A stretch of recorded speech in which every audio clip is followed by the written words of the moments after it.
folks. It is February 24th, 2023. It is another week of the longest running episodic, whatever the hell this is. I have no idea what this nonsense is.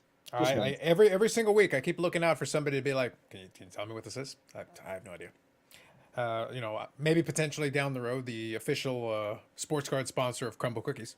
We have aspirations, we have goals, we have dreams. So listen, that would elevate us. Frankly, as far as I'm concerned, if we achieve that, that elevates us far and above the rest of this industry. Absolutely, Like we had number one. at that point, it's like rest of y'all are officially peasants. You don't even know. So first we got here, Bob Jackson was first out of the gate this evening. Bob Jackson, good evening, checking in. Absolutely. Good evening, Yannick. Found the BOGO coupon for the like button. I like it. Buy one, get one. You know, Beautiful. just moments ago before we went on, I Mm. opened up a message from him, Mm-hmm. and he sent something which I thought was like the coolest thing I've seen in a while. I didn't even know about it. It was hobby related to me Mm. personally. I'm like, oh my god, this is so cool, buddy. Thanks for sending this to me. This is awesome. And then he does that to me. I he's just somebody I love to hate. Mm-hmm. I think it's fair. I think it's valid. So Justin here says, hit the like. Love it. Absolutely. Jeff says, dream another dream. That dream is over. Trust me. The Crumble Cookie sponsorship elevates it. I don't care what the rest of the guys doing. They're irrelevant. They don't matter. In fact, they don't matter now. But the Crumble Cookie thing, would just put an exclamation point on it. If you don't have the Crumble Cookie sponsorship, I don't even care what you're doing. Irrelevant. Irrelevant. Nat Turner could call us right now and be like, "Do you I'll want?" hang them up. I'll hang up on them. Don't care. Done. That you're not even a player in the space right now. I can't eat a PSA slab. That's fair. Love to hate you too. I think those are warm sentiments. I love Are it. you coming? Are you? Why is he there and not here? Well, Yannick always has excuse. He's got his agent. He's got his a beard appointment or something. Like I don't know, man. Yeah, He's Yannick. he's got a beard appointment. That, That's it. that's probably it. Like That you have any thing's how long it solid, takes to dude. condition That's the a thing? solid beard too. That is a solid. That's a man's beard. He probably needs to like make appointments 6 months in advance. Oh, I would think so. That thing's no joke. It's around the clock maintenance, man. I don't even know. All right, a couple of different things. So one of the things that I was kind of playing around with, and I put it on the thumbnail there. I put it to our good friend Steve Aoki. So I love that. I had a little bit of fun with it. So what I enjoyed and what I thought was very fun was that Steve Aoki has kind of come in and out of cards. And the thing that I caught from his, and I actually totally forgot because I did a video tonight where I was talking about a couple of things. And then after I made it, I was like, you idiot, you forgot the Aoki thing. And that's where I was like, damn it. So not sports card related, but Steve Aoki has decided to start his own grading company. Now, do you know about this? Okay, this is a beautiful thing. So I'll quickly talk over it. Like, it just made me laugh. I died of laughter. But part of the reason I also thought it was funny is that he put it under the Aoki Card House Instagram page. So like, well, you put it on the Card House Instagram page. So as far as I'm concerned, this is fair game. You brought this on yourself, sir. So I'll start with that, and then we'll have a little fun with a couple of the other ones. Bad time to DM you. Check it out tomorrow, whenever. Hello, everyone out there. I'll check it out, Ty. No problem. Every man has his price, always. Justin and I had a dream that we all went to Expo last night. Listen, I don't know what to tell you, man. Right now, I wish it was Expo. I'm freezing. It's freezing out here. Good Lord. Now, like I said, I'll share the Aoki thing. We'll go over it. It's another one of the silly things, but I will say, and I did check out the website, so I'll share that with you guys as well. But I was like, I'm not too impressed. Not too impressed with this one. All right, so we got it right here. Beautiful. So right now, Steve Aoki has started a third-party grading for music stuff, for albums, for cassettes, and for 8-track, Eric. 8-track? Come on. Nice. Come on. Oh, I have to break that collection out. So look, here's the thing. Great. Sounds good. Like, you do you, my man. But I gotta be honest, those slabs look like crap. And they look pretty much standardized to it. For albums and stuff, I could see it. I could see it for albums. Cassettes and 8-track, I don't know about that one, man. I don't know.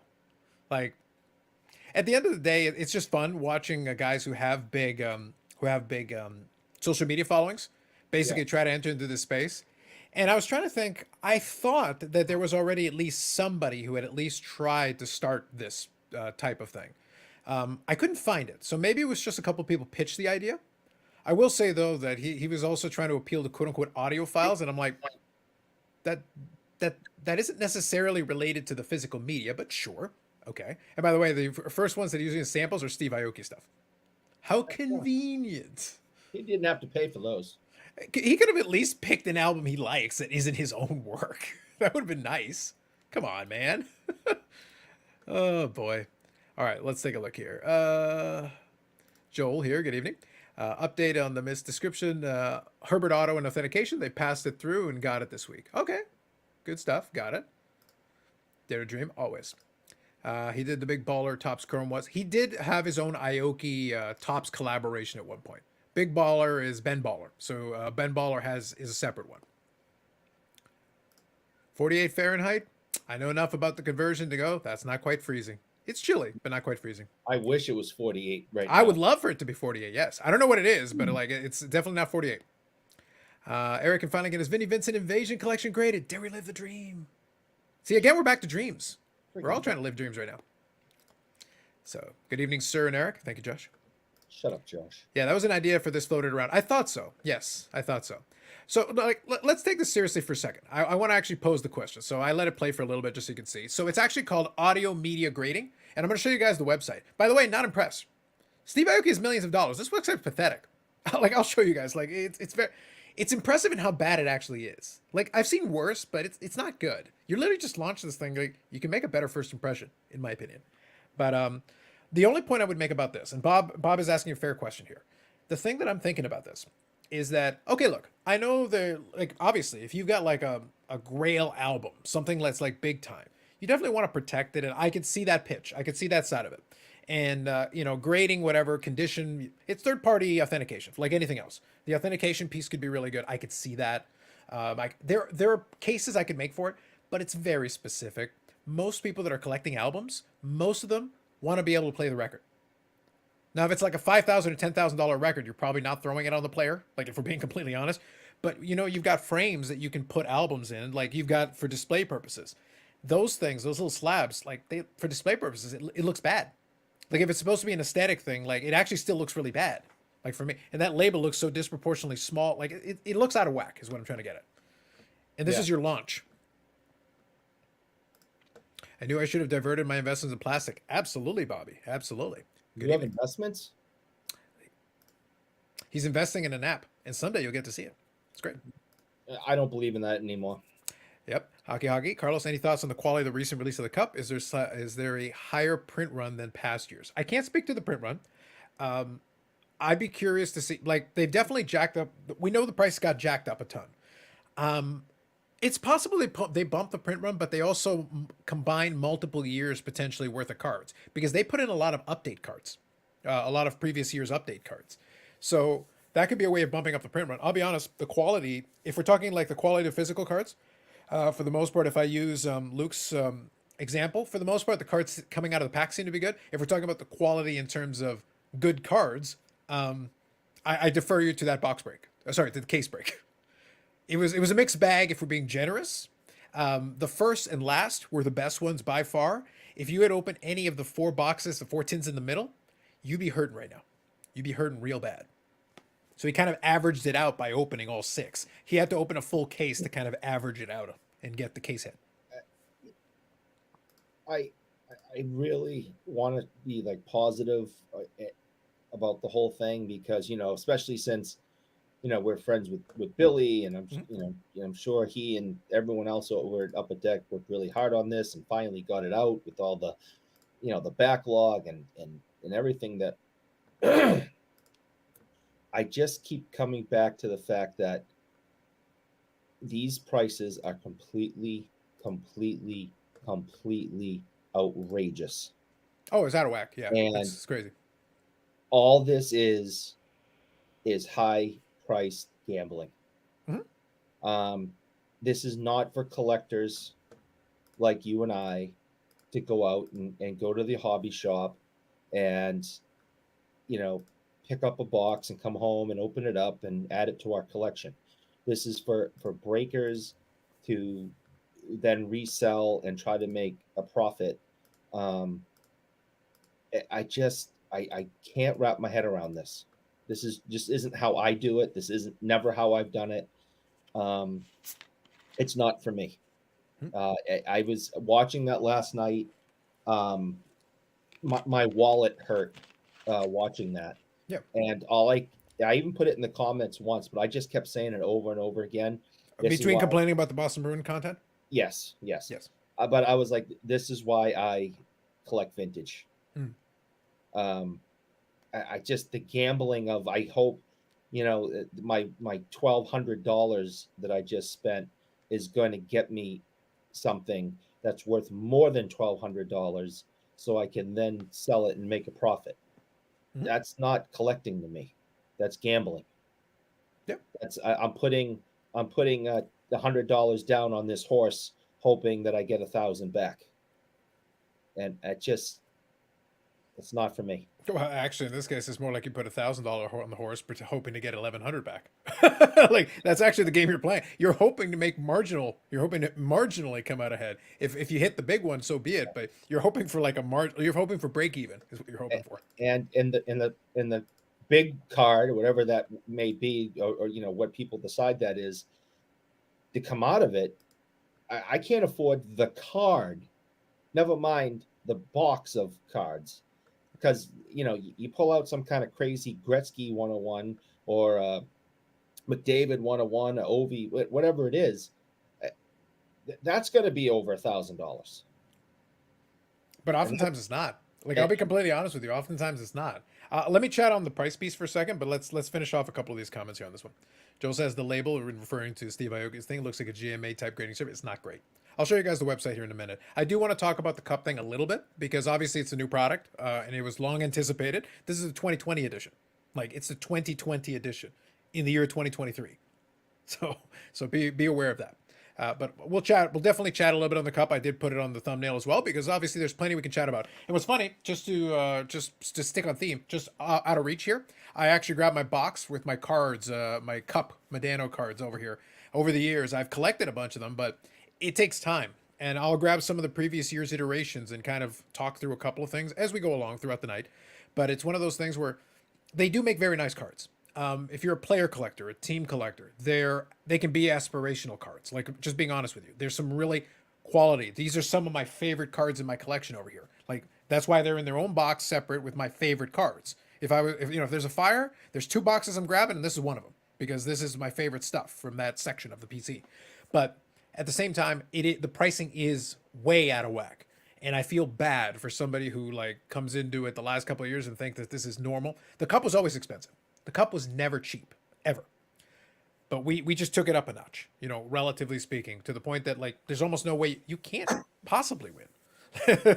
Unless you're opening cases, plural, realistically cases, and you're basically all you're doing is spreading the risk, and you're going really deep on cost, because like we mentioned, in the Canadian version of it, you can talk about the exchange rate or whatever. Trust me, it's 35% off. It's 1,500 street value right now, at least plus tax. So if we just go 1,500, he opened 6 boxes on that live stream. That was a $9,000 break. And you just sit there like, did you get $9,000 out of that? Not so much, probably not. You're going to have to hustle your way to get as close as possible to break even. Now, to be fair, Luke enjoys it. Like we made the joke after like somebody was asking like, I was like, oh, did you really think you were going to open it? I was like, let's be honest. If we hadn't done it on the stream, Luke would have opened it on his own anyway. Like he enjoys it. Like for him, the potential is always there. Like hope springs eternal. Like when you're opening that kind of products, hope springs eternal. But I'll be honest, most people are going to participate it through breaks. They're going to buy a team and then cross their fingers and hope for the best. But I've watched a bunch of breaks, man. It's rough out there in those streets. Trust me, a lot of folks would lose their shirts. I don't care what team but now somebody actually ran an analysis of the teams and gave you the team with the best odds. I want to say it was Vegas. So if you can get Vegas cheap, you've got the best chance of actually pulling decent cards out of Vegas, apparently. They actually ran the numbers of how many cards for each team. And I guess that's the one that you got the best odds. So you can run an analysis like that. It might work. Do you think one of the reasons it is so high is because it took so long to come out? And if it was on schedule, do you think it would be that high right now? Very possibly. I think the pent up demand. I think the pent up demand is an issue. But look, I'll put it this way: I can tell you, it is not my place to say the specific numbers because I don't know a store and I don't work at a distributor and I'm not a wholesaler. But I can tell you that the retail price right now is higher than what it comes out of distribution, not by a little, by a lot. Yeah. Because basically what happened is what always happens right now. If something comes out hot and it's anticipated, like if people immediately buy it out at the low price. And then everybody looks around and go, okay, well, either I can sell this out in 14 seconds or I can make it last 30 seconds and I'll increase the price. And then somebody's like, well, I don't want it to sell out in under a minute, so I'll increase the price. And they find the equilibrium where it still sells out, but it's not like the moment it just showed up, it immediately evaporates. Because then you might as well get your money out of it because it'll still sell at that price. And I think that's what happened with a lot of it. So I think the pent up demand was a big deal, big part of it. So Justin here says audio media grading, interesting coming from him. Yeah.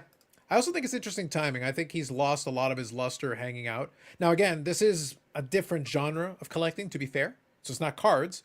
And he is a musician. So I guess it makes a little more sense for him. But like I said, I'll show you guys the website. I don't know how seriously he's taking it. That's why I'm a little perplexed.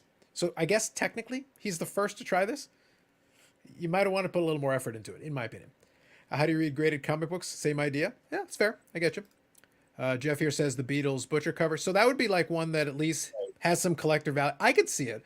You're probably not going to play that. So cover variants, first pressings and stuff like that, stuff that maybe holds a little more value. You're probably not throwing it in your record player.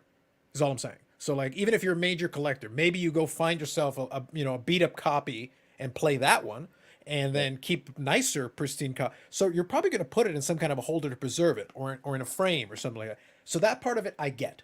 That for for something like that. But how many albums fall under that category? For how many albums does that make sense? Not a lot to me. Jim's just saying it would be a limited market for me. First pressings of huge albums or huge bands, and that would make sense. And it's funny that Jeff mentioned that, because when you first brought this up, that is exactly the one I was thinking about. And that one would totally make sense. Like I'm familiar with that one. Like I'm not super deep into record collecting, but that is a famous album. Like that is a famous album and a famous variant. That would make sense to me. That's something that would hold value to somebody, especially in nice condition. Like a big collector would definitely want one of them. That makes sense to me. Yeah. But it's not. But I can't name that many albums that would fall under that category necessarily. There are rare albums and there are famous albums, but not all of them warrant that. Like, are you going to do that for all of them? I don't know how big the market would be for that. And of course, 8-tracks. Let's not forget about the 8-tracks. I don't want to gloss that over. That's kind of important. 8-tracks, Eric. A big orange piece of plastic stuck into another piece of plastic. I don't get it. It's glorious. I have an unopened Van Halen balance on vinyl. Look it up. No, that's fair. Vintage Hockey App and Unicorns, one and the same. Thank you, Bobby. It's true. Eric, I saw someone selling a Bobby Orr Cup Auto for $800. Depending on which variant it is, that's either good or bad. I'm not sure. Just an auto. I mean, listen. I mean, I'm obviously an enormous Bobby Orr fan, but the man has signed his name 7 billion times. Yeah. Well, that's kind of So that's kind of the problem. Okay. So I mentioned the box here. I'm going to grab one card out of the box. It's going to play into this. Again, different player. I get it. That's not point. I'm going to use the card to make a point. And I'm going to grab a very specific one, so it'll take me a second. Yeah, this is the one. Okay. So one of the cards, or through the night, I'll reach into the box and grab different stuff. So in 2018-19, so this is post-playing days, they've got a subset called NHL Glory, okay? And these are very nice-looking cards. Very cool-looking cards. On-card autograph, the whole bit, and they're very low-numbered. I think these are to 10, if memory serves. Yep. So here's the thing. Very cool card, right? But that's a metal medallion. Yeah. That's not a shield card. It's a medallion. But the thing is, for some of the players, some people pay nice premiums for these. But it's like, here's the thing. If I forget about the fact that it's a medallion in the NHL Shield shape, it's literally an on-card autograph. I can buy a Medano on-card autograph for $40. Yep. Do you think these sell for $40? No. 9. Even a Medano autograph out of 10, maybe right. $50, $60, $70. That's still more than these sell for. But all you did was put a medallion on here, and it's the cup, right? So it's the brand, and then you put a little metal medallion in here, and you make it like a really thick card because it's a metal medallion. It's like, but it's literally an on-card autograph. That's exactly what this is. If we break it down to what it actually is. Exactly. Now, for $800, you want to put in, a really nice patch or jersey or a stick, and then with a really nice action shot, and it's very artistic. Okay, fine, and it out of 10. $800, fine.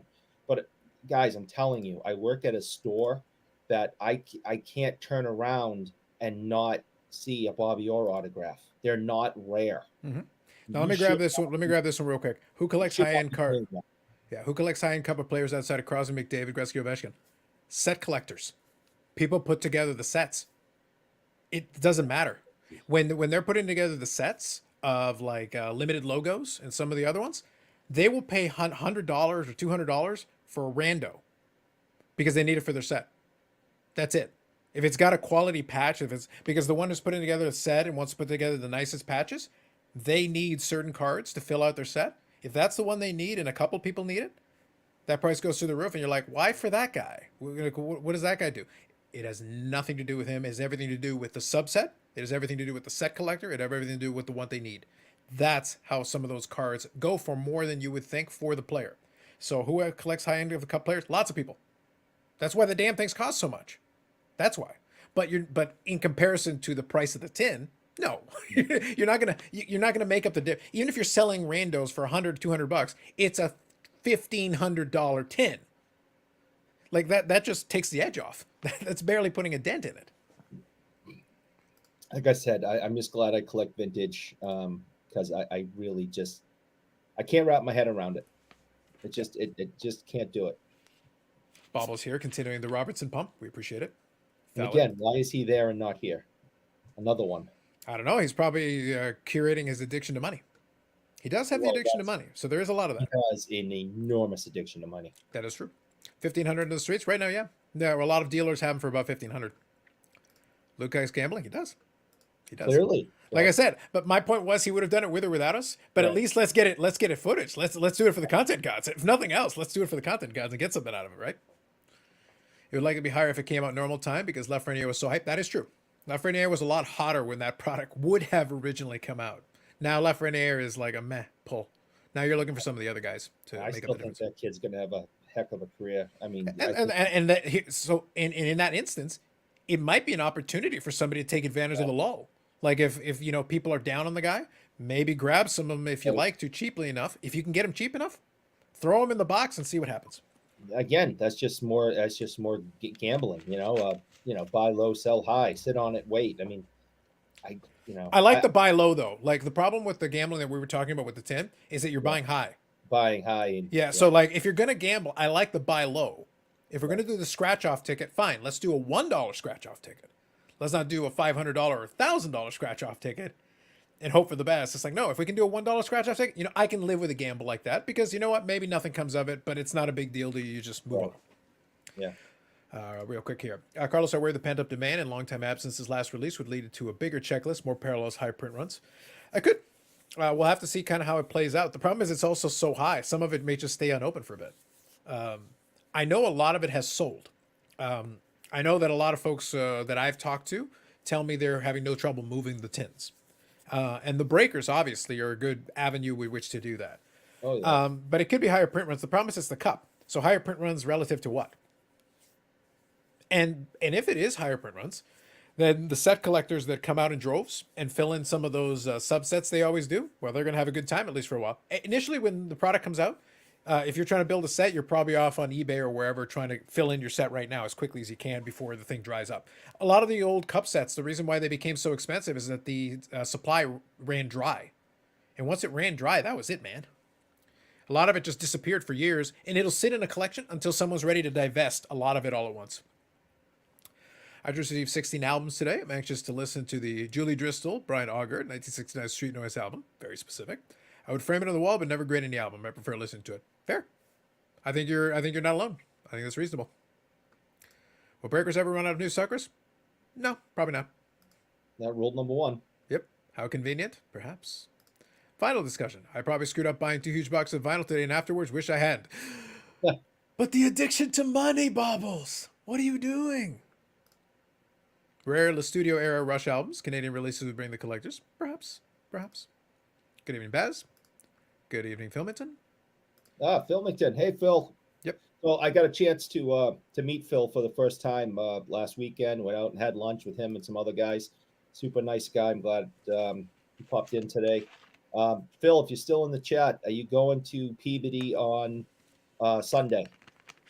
Did you say Peabody or P Diddy? No, Peabody. Okay, just making On sure. there's a show in Peabody on Sunday. It's definitely in his driving radius. It shouldn't be a problem for him. And I was just wondering if he was planning on going.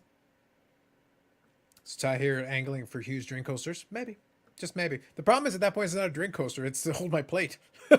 You literally is like Yeah, right. it's not so much a drink coaster. It's a drink tray at that stage. Probably a drink tray. So do we think PSA is grading the cheap bulk harder again? I haven't really paid too close attention. I kind of doubt it. I may, but I don't know. Maybe are you observing anything with returns? Let us know. I kind of curious. I haven't noticed anything specific, but I could look into it. I think that's an interesting question because we do know it goes in waves. You'll see waves where like the grading will get a little harder, a little easier, and that happens all the time. It's been going on for 20 years, 30 years. But yeah, you might be seeing if you see a wave, enough of them, could be. It's possible. Hit the like button. Thank you, Michael Ham. Vintage is a safe but beautiful bet, Eric. That's what they hope so. They're hoping. I think you can get a lot of commons pretty cheap in vintage. I'm just saying. What's crazy is an Ottinger about to end in 2 minutes. It's currently at 316.84. I'm guessing that's for the cup. That's not terrible. I like Ottinger. I just don't want to pay $300 for his card. Right. I like Ottinger though. I'd love to get some cup cards for him, but maybe not at that price point. He tries to make a save in the next game, blows his groin out, never plays again. What happens to that $316? I just can't wrap my head around this. That's not how I can collect. I've never been able to do that. I remember.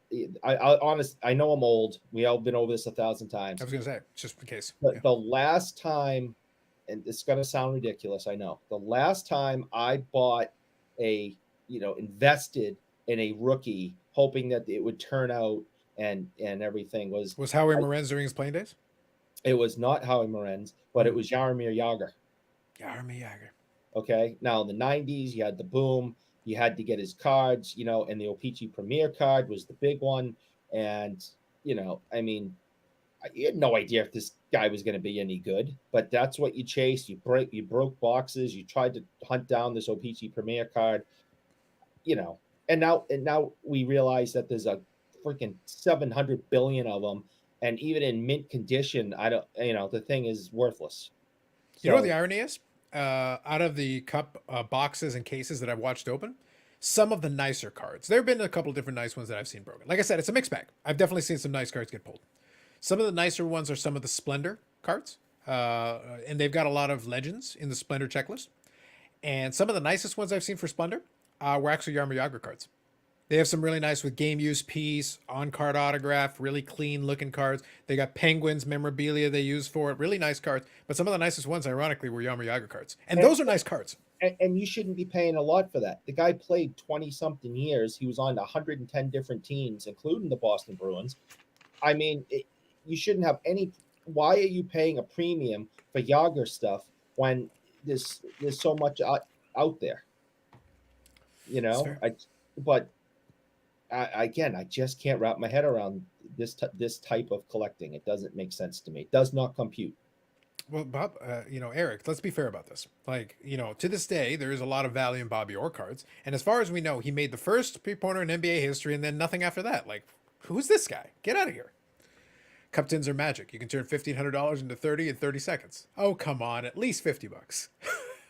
Be nice, Bob. $50 for sure. One of the best players in the draft class, and his RPA is less than 25% of box first. Yeah, that would be my concern. My concern, all jokes aside, my concern with this price point is that you can legitimately pull what should be a really good hit out of this product, and you're still scraping to try to break even. That would frighten me. Like you could pull an RPA of one of the good players, like one of the really good ones, and have value. That's the example he was using because the Ottinger ended at 334. And Ottinger's a good player. Like he wouldn't be a bad pull, especially for a Dallas fan like myself, something like that. Right. It'd be a good pull. But $334, $1,500 tin. So you're still trying to figure out how we're going to get the other $1,200 out of this. The thing that I keep going back to it is okay. I myself go and I spend whatever it is American $1,200. It'd be about $1,200 probably, yeah. All right, $1,200. I want to collect cards. Yeah, that's your answer to the question, by the way. Oh, all right, Phil. That's too bad. I was hoping to catch up with you. Hopefully, I'll see you again Just going soon. through the comments. While you're Um, having your moment, I'm just going through the comments. Go ahead. so, so as a collector, I get this box, I break it, and I can't keep anything because I can't afford to keep it. I have to sell it and try to either make my money back or have the smallest amount of a loss I can. Well, I what if I like everything that I open and I want to keep it? Well, then I have to sell a kidney. Well, I you don't have to sell yours. I'm just saying allegedly. Well, Um, exactly. Maximus Bumpernickel saying PSA reveals lately have been people pissed off. Okay, that's fair. Although to be fair, I see that a lot anyway. Unless you get all tens, like somebody's always mad about their reveals, but that's fair. Josh is making a valid point though. I like Josh's point here. Well, Josh, you probably already know what's coming out of my mouth next, so I'll say it slow. Shut up, Josh. Indeed, indeed. I'm gonna leave that be. I've seen many more BGS black labels in recent times trying to stay relevant. Oh, they're doing a lot of things to try to stay relevant. I haven't paid too close attention, but if there's more black labels, I think that's fair. That's reasonable. I get you. Hockey 99 is very keen on the dit clapper. Keep that in As mind. soon as I can afford one, and I find one, some type of memorabilia with him that I think I almost bought something recently, but the jersey, I mean, it was like this big on the card. I mean, it was a speck.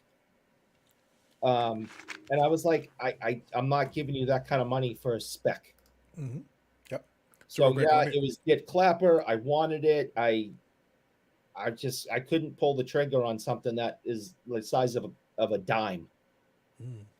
Moving on.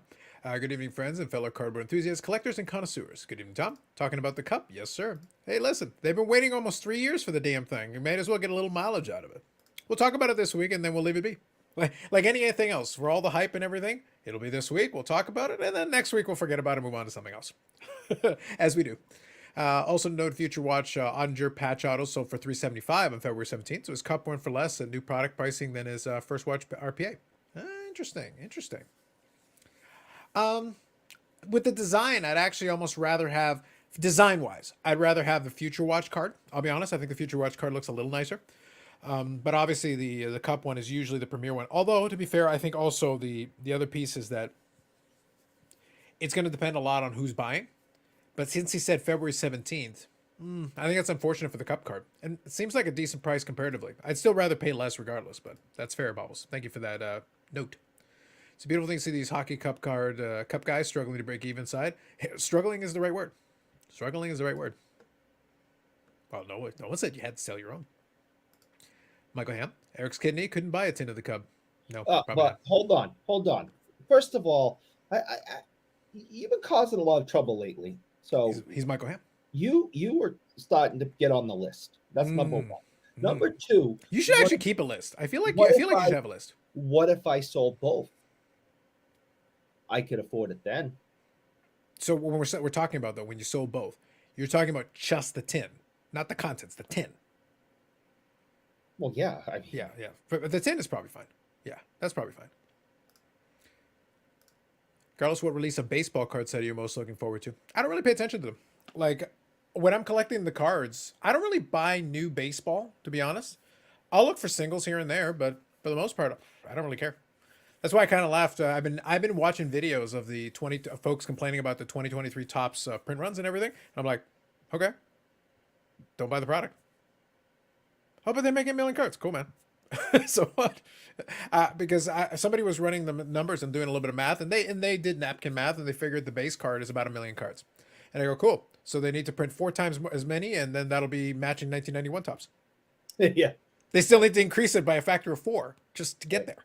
And they're like, and I saw someone going like, oh, but what about the inserts and all that? It's like, but the base card is the one you're printing the most of. So even if we add in the inserts and everything, so I'll just again napkin math, really really basic. Let's round it up to a million. Let's make it a million flat, just to make our math easy.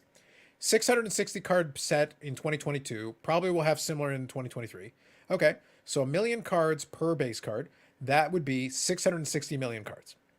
We add in all the inserts, the parallels, and everything else. Let's tack on another 40 million cards just for the hell of it. Let's make it 100 million, actually. Why not? Let's make it 100 million. All right, 760 million cards out of that product, right? Cool. Again, when 1990, 91, there were 3 to 4 million cards for every base card. It was a 792 card base set. So you're upwards about 2.4 billion cards for one series, one set. Topps may not have produced more than 2 or 3 billion cards total, but they did that in just 1991 Topps alone. And we're not counting Stadium Club, and we're not counting Fleer, and we're not counting Score, and we're not counting Upper Deck, and all of them printed over 1 million each base card, in most cases multiple millions. We're not even close. The Yager card that we talked about earlier, which was a huge chase for 10 minutes, everyone started to realize there's a billion of them out there. Yeah. But my other king is, the reality is, Fanatics told everybody through Josh Luber, maybe that's why people weren't paying attention, but through Josh Luber, they indirectly told everybody that their intention as part of their product offerings, they want to have a product that's perpetually available. It's called Flagship. The idea is that it never sells out. The idea is that it will be perpetually available in retail, in hobby, or in jumbo, or whatever. There'll be some version of...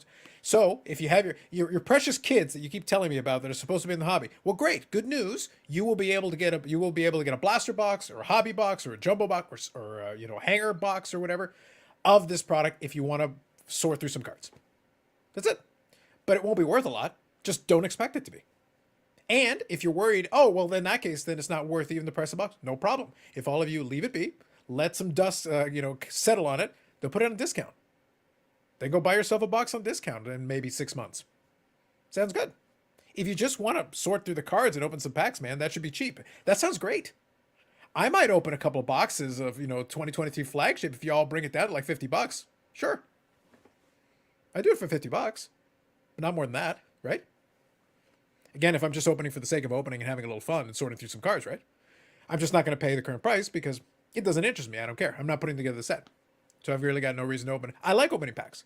But in that case, make it cheap for me. If it's really cheap, then yeah, sure, I'll open some for the sake. But I haven't opened a new product of any baseball, new product, in the same year that it was released, probably since around 2015, 2014, maybe earlier. So it's been a while. I haven't bought a box of hockey since the 90s, so the early 90s.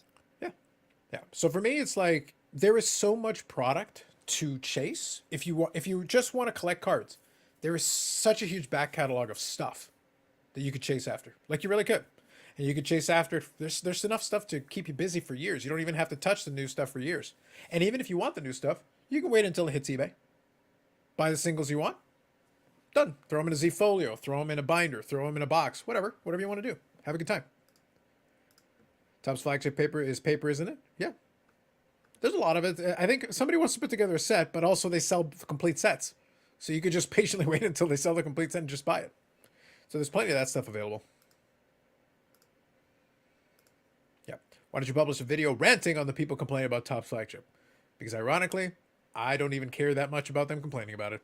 I'm like, you guys do you, man. I'll say it in platforms like this. I'll say it's like, why? Who cares? Let them print 10 million of each copy if they want.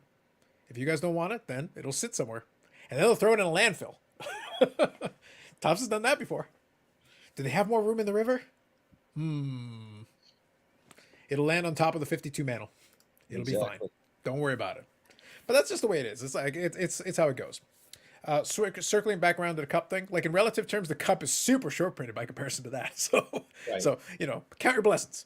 And go ahead. All right. So, and one of the things that we didn't discuss tonight, and I think we may have touched on it. Well, you guys touched on it. I was in the chat, but touched on it last night. Is the cup, which you're paying, all this money for, and you have these expectations, and we saw these 6 boxes get broke last night. Was it 6? Yeah. So it's 6 tins to a case, and you open a full case. And yet, it was kind of a disappointing break. What you do get, some of the cards with autographs are stickers. That was a big disappointment. The whole point of the cup and paying that money, it's not Leaf. why in the world am I paying that kind of money for a product with a sticker auto when I could just go to Leaf and get the exact same sticker auto? It makes no sense. Yep. I'm not going. I don't get it. Yeah. I don't. I So can't now, figure if it out. so, when I'm looking at the cup, so to your point, when I'm looking at the cup, what I want is I want on card autographs, number Right. one, and I want game use patches, nice Yes. patches. I'm looking for quality. So when Yes. I have a cup, so this is from 2011-12. Like I said, throughout the night, I'm going to reach into this box because I said it's got the stuff that I've collected over time. I want this.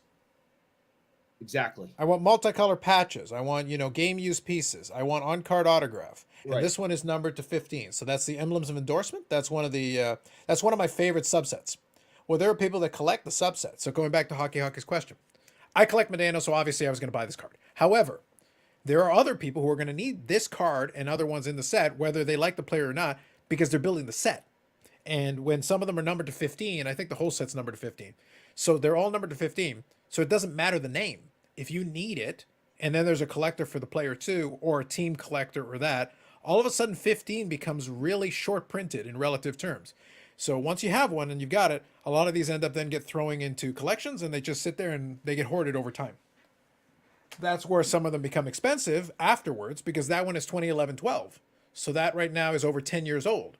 So if somebody's trying to finish the set and one of those comes up for sale, they might pay way more than you would think would be reasonable for a relatively minor name because that's the last one they need for their set and somebody else does too and somebody else collects the player, somebody else collects the team, or they just like a nice patch. There are people who will literally collect cup cards that they like the patch on.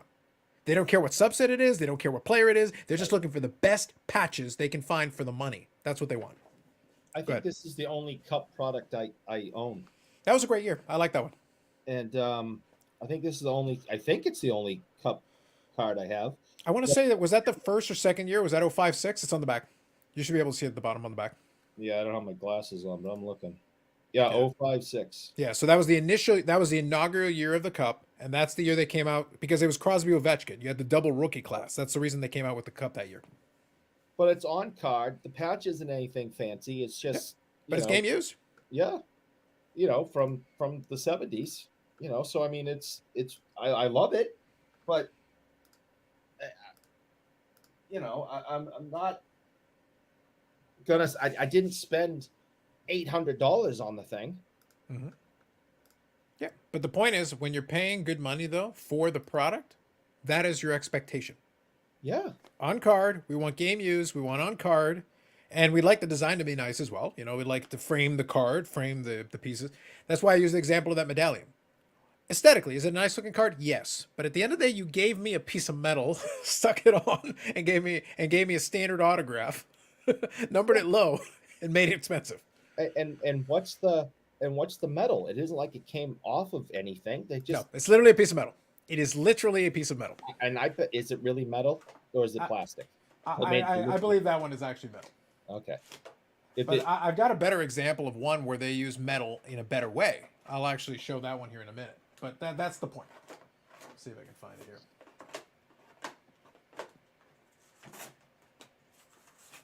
So let me scroll through a couple of these while we're doing it. It's going to take me a second to find it anyway. Eric loves his 70s. That is true.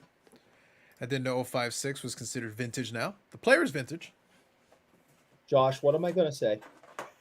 You know what I'm going to say. Write down in the chat. Tell everybody what I'm going to say. Come on. Do it for me. There we go. I found it. Okay, so 16-17. So year 16-17, they came out with a couple, and I think they've done this other years as well. But they came out with what's called championship etchings. Championship etchings. So it's a little nameplate piece. Now that is not game use because at the end of the day, they're not going to take it off the Stanley Cup, but it's supposed to simulate the idea. However, here's what they did. It is an actual piece of metal. It's got Mike Medano engraved in it, but this is actually made with sterling silver. So it's supposed to simulate the cup. So what they did is they took sterling silver. And the way you can actually tell is it's actually starting to tarnish. Like proper silver. Okay. That's what happens. So they actually used an actual piece of metal that is appropriate to it. It's a theme. The point is they still did a piece of metal, but it's a theme. And the fact that it can tarnish is no, they actually use sterling silver in it, and that's the point. It's a sterling silver nameplate. It's a cool idea. It's a little different, and they numbered these out of 15. But it's a cool card, and they obviously did it with him with the hoisting the cup, so it's a theme. They're playing to a theme. And I bet a Bobby Orr card like that would be friggin' fantastic. But I'm not paying $800 for it. Yeah, I think it's weird, man. That's weird. I don't even know. But there you go, Josh. Josh had you covered. That is correct. Good job, Josh. There you go. Let's see. Carlos, why do more people take more advice from Jeff Wilson than they do you, Chris Sewell, and Jeremy Lee? Psh, Jeff Wilson knows more than all three of us combined. More than all three of us combined. You can tell because look at how fancy the editing is. Look at how fancy the video is. The graphics alone? Come on. These production values? Who knows more about the hobby? Come on. With these production values, we are but mere peasants in the sight of Jeff Wilson's ray of light. I am not sarcastic at all. Stop it. The couple Anyway. of interactions I've had with him have been positive. That's all I can tell you. I'm not speaking on the man. Yeah, I'm not speaking to the man. I have nothing to say good, bad, or indifferent about him. Yeah. I haven't chatted with him. Now, I did want to kind of circle back though, because I did want to at least take a moment to look at the website. Now, remember what I said earlier about Steve Aoki? He's got millions of dollars. He's rich. How would you think his website would look like if you just had to envision in your mind? What do you think it would look like? This is a new company he's starting up, right? This is a new product he's trying to sell to people. I would say it's some type of explosion of rainbows, flowers, and psychedelia. That would actually be kind of cool. It's this instead.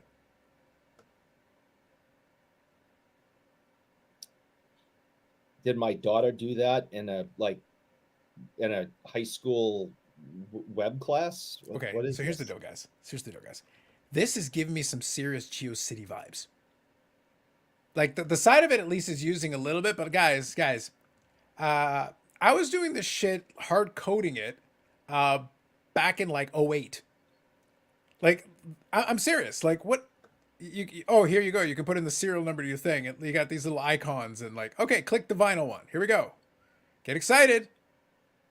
Yeah, you can click on sealed, and then you can pick. Oh, I want the 12-inch. It's $49. Oh, I can pick the speed, 45 RPMs, 33 RPM. By the way, in his video, and I'll include a link to it in the description after we're done tonight. In the video, they're pulling the information for the albums from Discogs. And basically just filling out a form here, clicking on a couple of things, and it goes through. It looks like it's a proof of concept. It actually feels like he literally had them just throw something together as a proof of concept. They just want to see if they can sucker anybody into buying this shit. But for the record, and I'm actually being serious, I'm half joking and I'm half serious. You could literally have built a better looking website with Squarespace. You could go to your favorite YouTube creator or somebody else. I'm not sponsored by Squarespace. Maybe I should be. But my point is that you could literally do that.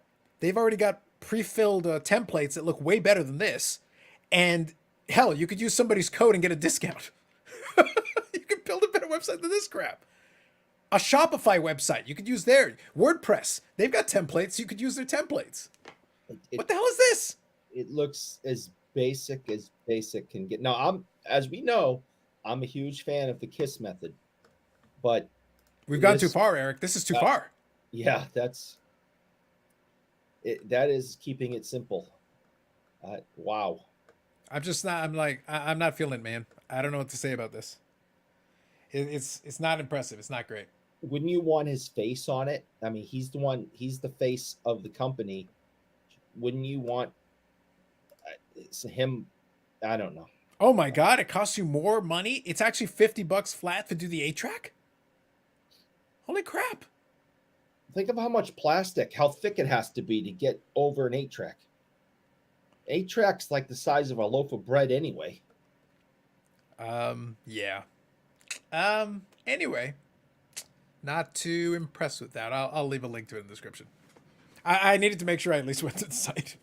I was like, all right. That's something else. It was not bad. It was pretty bad, man. Justin here. Hockey. More people than you think. Take Carlos' perspective. The guy is a beacon on YouTube. Oh, look at you sucking up trying to get on the show again. Aoki should have got a PvP loan. Probably would have helped. Maybe gotten a webmaster with it. Donna Patrick taught me to always use GoDaddy. Listen, man, works. It works. You gotta do it, yeah. Although that'll only give you the hosting. I'm talking about using the other bit to actually get the site, but fair enough. All right, Mr. Bobbles, if you're good, just give me a thumbs up. Good evening, sir. How's it going? What's up, fellas? Not Hey, today. buddy. I like the want to trade Gretzky rookie for Robinson Cup RB. I think that's valid. I think that's fair, sir. It's a fair trade, especially in today's market value. What's up, Eric? Ah, By the way, did you like the website? How good was that, right? I'm not talking about anybody's website because my website I really wish was a lot better. But Steve I do Aoki not- has the resources, Bobble. He can literally hire a guy. Like, come on. Yeah, it Fair doesn't enough, cost that's much. oranges. Yeah, like look. The reason I joked about the Squarespace thing is they literally have templates. You can literally pick a Yeah. template. Like again, for what he's trying to do here, he's not trying to reinvent the wheel out here, man. All you got to do is like, hey, just put a template together and get a couple. Attach the interface for e-commerce. You need e-commerce, right? You need to be able to charge somebody something. So attach that piece. You can get widgets that'll do that for you, and there you go, man. Yeah, I have all of that ability with my site, and I just cannot stand WordPress. I haven't figured it out. So I Sure. have something that works, and I've left it at that. Yeah, but I'm talking about somebody who's trying to launch a venture here. I'm talking about somebody who's on Instagram trying to pitch that he's doing this thing. Somebody with 10 million followers on Instagram, and that's the should- half-assed lazy thing he put together. What to further that, this dude can put on a mega concert because he's like a DJ with mass, God knows how many thousands of people, and all the technical aspects that go into that, and yeah, then tosses out a generic website for Yeah. a grading company. Yeah, and to be fair, I think he's partnering with somebody, but the point is, all right, if I'm Steve Aoki, shouldn't I want you to at least be up to a certain standard so that if I'm attaching myself indirectly, this could be like the Logan Paul Liquid Marketplace thing where he's not directly involved, but he's advertising it. Okay, but still, if it looks like crap, then I look like crap. So why, my expectation would be, hey, can you at least, bring it up into the 2010s? Could you get it up to the 2010s? Well, here's my first question. Yeah. Did it take 10 years to at least get to existence? I feel he probably did. They probably did it quicker. I feel they probably did it quicker than that. Yeah. Yeah, like last Only a I rank, just wanted only a to rank. ask. Look, only a rank amateur organization, would take 10 years to come up with the finest luxury coasters over time. Let me read a couple of these comments. Carlos, what was the WF WrestleMania album that was graded? No. I don't need a serving tray that badly.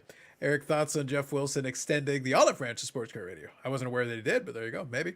I have no idea if he did, but I don't know why he would. What does he have to gain or lose? He needs to completely ignore them. Absolutely 100% ignore them like they do not exist. There's no reason for him to interact with them in any way. Yeah, I I don't think know it's why- one of those. Look, I'll just put it like this because I don't have a horse in this fight. I really don't care one way or the other.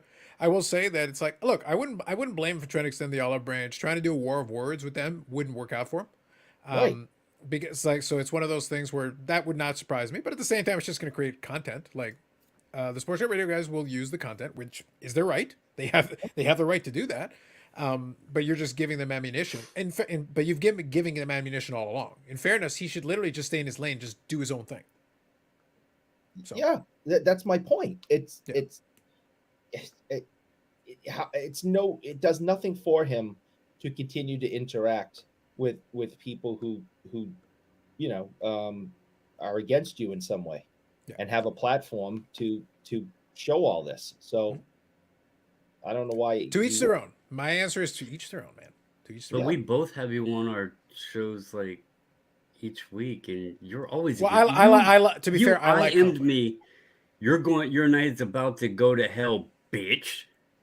Yeah, Eric is very Please hostile. interact Very with hostile. you. Very hostile. I don't know what you're talking about. It's a lot of denials. All right, let me read the comment here. Sports Card Dinner. Good evening. Hi, Carlos. I have a limited budget, so I've been collecting WWE cards on the lower end. It's been super awesome. Good to hear. Any thoughts, suggestion for collectors that collect on the low end? Sure. Yeah, I'll do my best. Right now, I like Chronicles only because if you're just trying to collect for fun, I'm assuming that that's the angle of this question, so I'm going to go with for fun. Chronicles allows you to have a bunch of different designs. It's got some parallels if you want to have a little fun with that. You can get blasters of this one, so this might be a situation where blasters might make sense, but you can get singles. A lot of them you can get really cheap. I might have one around here. When I went to a card show, I didn't buy a lot of stuff, but I bought a Rhea Ripley Prism autograph, which was a little bit more expensive card, but I had them toss in a Psycho Sid Chronicles card. I enjoyed that character. It was literally a toss in. So for me, it was a free card for me. A lot of people will be able to do deals with you where you can get some, and you can get legends, you can get current guys, you can get current girls. It's whatever you want to collect. It gives you a little bit of everything, and you can pick different designs that you like and just focus on certain subsets. I like it for that. Also, once the product's been out for a little while, then you can start bargain hunting, because what happens is the WWE folks sign so many autographs, you can get a lot of fun characters that you might enjoy really cheap. So that's my honest advice of how you can try to collect on a budget if you don't want to spend too much money. I think there's still some good opportunities, and those would be the areas that I would look at as one way that you could do it. So I would throw that at you. And appreciate it. Thank you. Feel free to ask any questions if you have about that. But that would be my answer. If you're trying to do just collecting on a budget, just taking it easy, look at Chronicles. You can probably get a lot of the stuff really cheap. There's probably folks that cracked open boxes looking for the big hits. They would probably sell you some of those other cards, probably super cheap, and you can get some fun cards that you might enjoy. That would be my suggestion to you. See, occasionally we can give sincere good advice. Don't expect that all the time, but we can do it once in a while. Once in a while. So this one's for you, Bubbles. I transitioned from WordPress to Shopify. I also found that WordPress unintuitive and limiting. There you go. Shopify, I know, has a platform as well.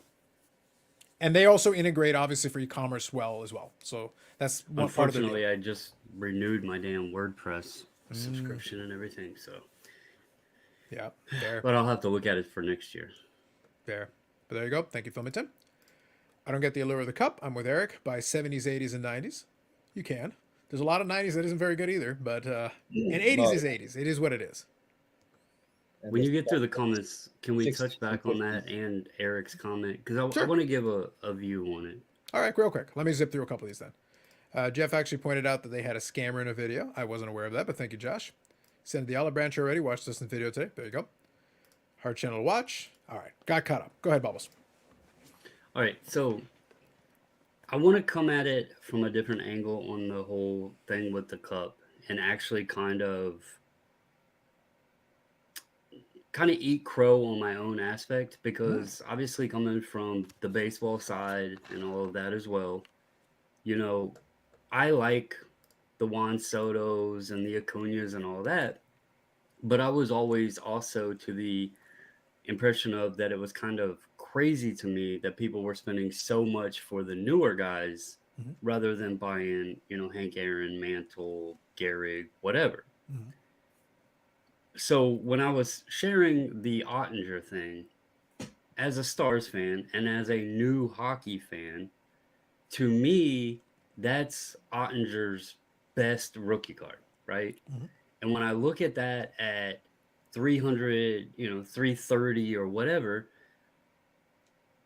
and then I compare it with some of his other lower tier stuff, I'm like, that's a great price to be able to obtain the, you know, the star goalie on the team that I've enjoyed, you know, watching. Robertson, that's likely going to cost a few grand. It is kind of a tough reach. You know, I do have a couple of his cards that I spent a decent amount of money on.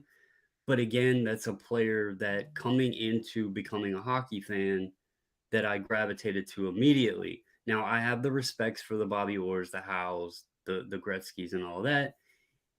But I also now see, like, as a new collector in the hockey space, but also coming from, you know, the baseball space where I appreciate vintage a lot. I do have some modern. I can see the appeal for folks that are, if they're really, let's look at it just as collector. If they want those new guys where it may not be crazy to them. Not everybody's going to afford that. Not everybody's going to pay up for that. But I can see the appeal of wanting that. Because I would love to add the Robertson. Will it happen? Probably not, but I'm not going to say never. So just looking at it from both angles, I kind of understand it more now as being a new fan to hockey. Now, let me take what you just said there. What you just described is the point that I've tried to make in different ways, but let me explain it in this way. From time to time, I'll get people say, "Oh, why do you collect Medeiros?" Because I watched him play. I spent watching the majority of his career. I followed him. At this point, he's now retired. His career started in 1990. We're now in the year 2023. That was 33 years ago. He is retired, been to the Hall of Fame. His numbers retired as well. Like it's done. Like it's done. He will never accumulate anything else in the National Hockey League. His career is long over. And for the next generation of kids coming up, he is vintage now. And it's unfortunate for me because when I was watching him, like, I was still a young guy at that time. So it's unfortunate for me looking at it from that perspective. It's like, you got to get over it. That's what happens. Those are the players you watch growing up. Well, eventually you get old, they get old, and time moves on. But the point is, I'm still going to be more interested in collecting his stuff than even some of the legendary players. And there's nothing wrong with the legendary players, but it's like, I can appreciate their cards. I can appreciate the players. I don't need their cards. It's one of those things, like, just because they're there, I don't need them just because they exist. If I'm working on a set or something, then it makes total sense for me. When I built the 60 Parkhurst set, well, Howe's in that set. But I'm not going out of my way to collect Howe cards. But I have some in my collection because it fits into what I'm collecting. But just in general, it's like, I've had plenty of opportunities over the year to buy and put a complete run of Howe cards together. And I appreciate Gordie Howe, and I understand his history and his role in the game, and all that's part of it. But I don't care to buy cards of him just because, oh, well, he's a legend, so I got to buy his cards. No, why? That makes no sense whatsoever. I have to want it.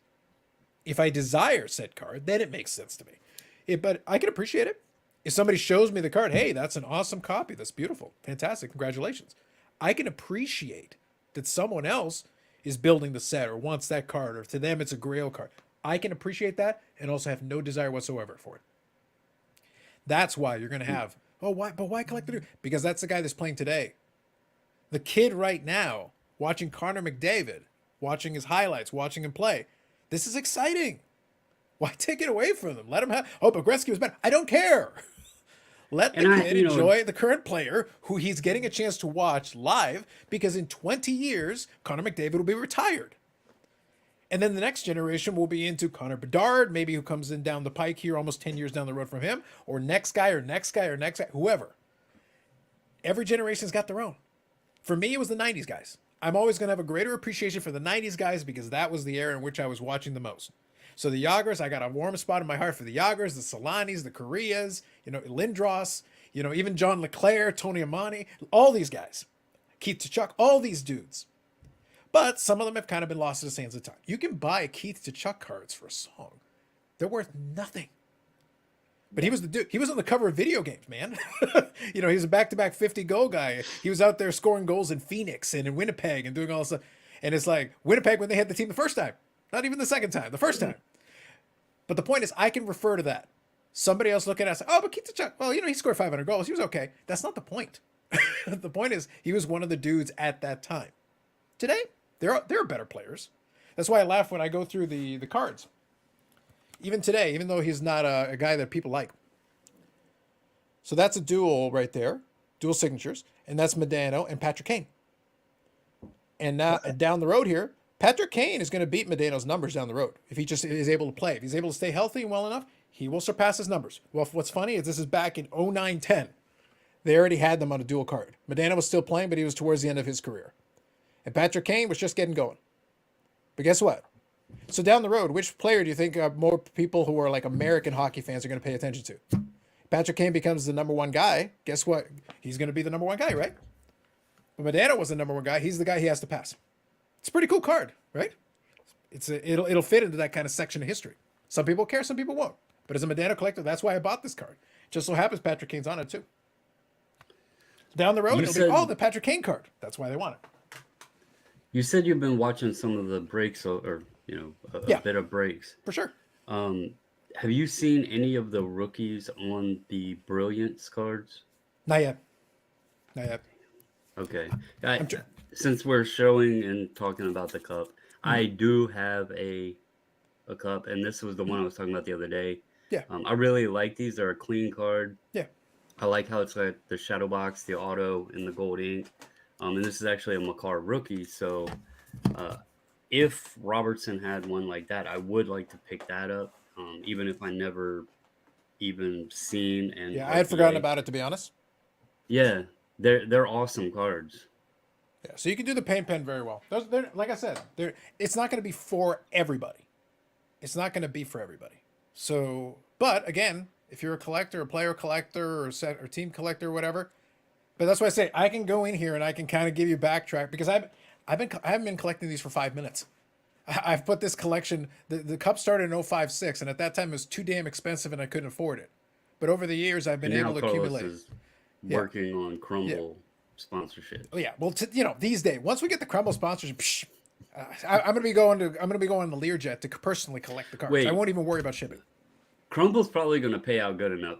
Can I get a chip, so to speak? We'll call that, like, tie it in with the chocolate chip cookie.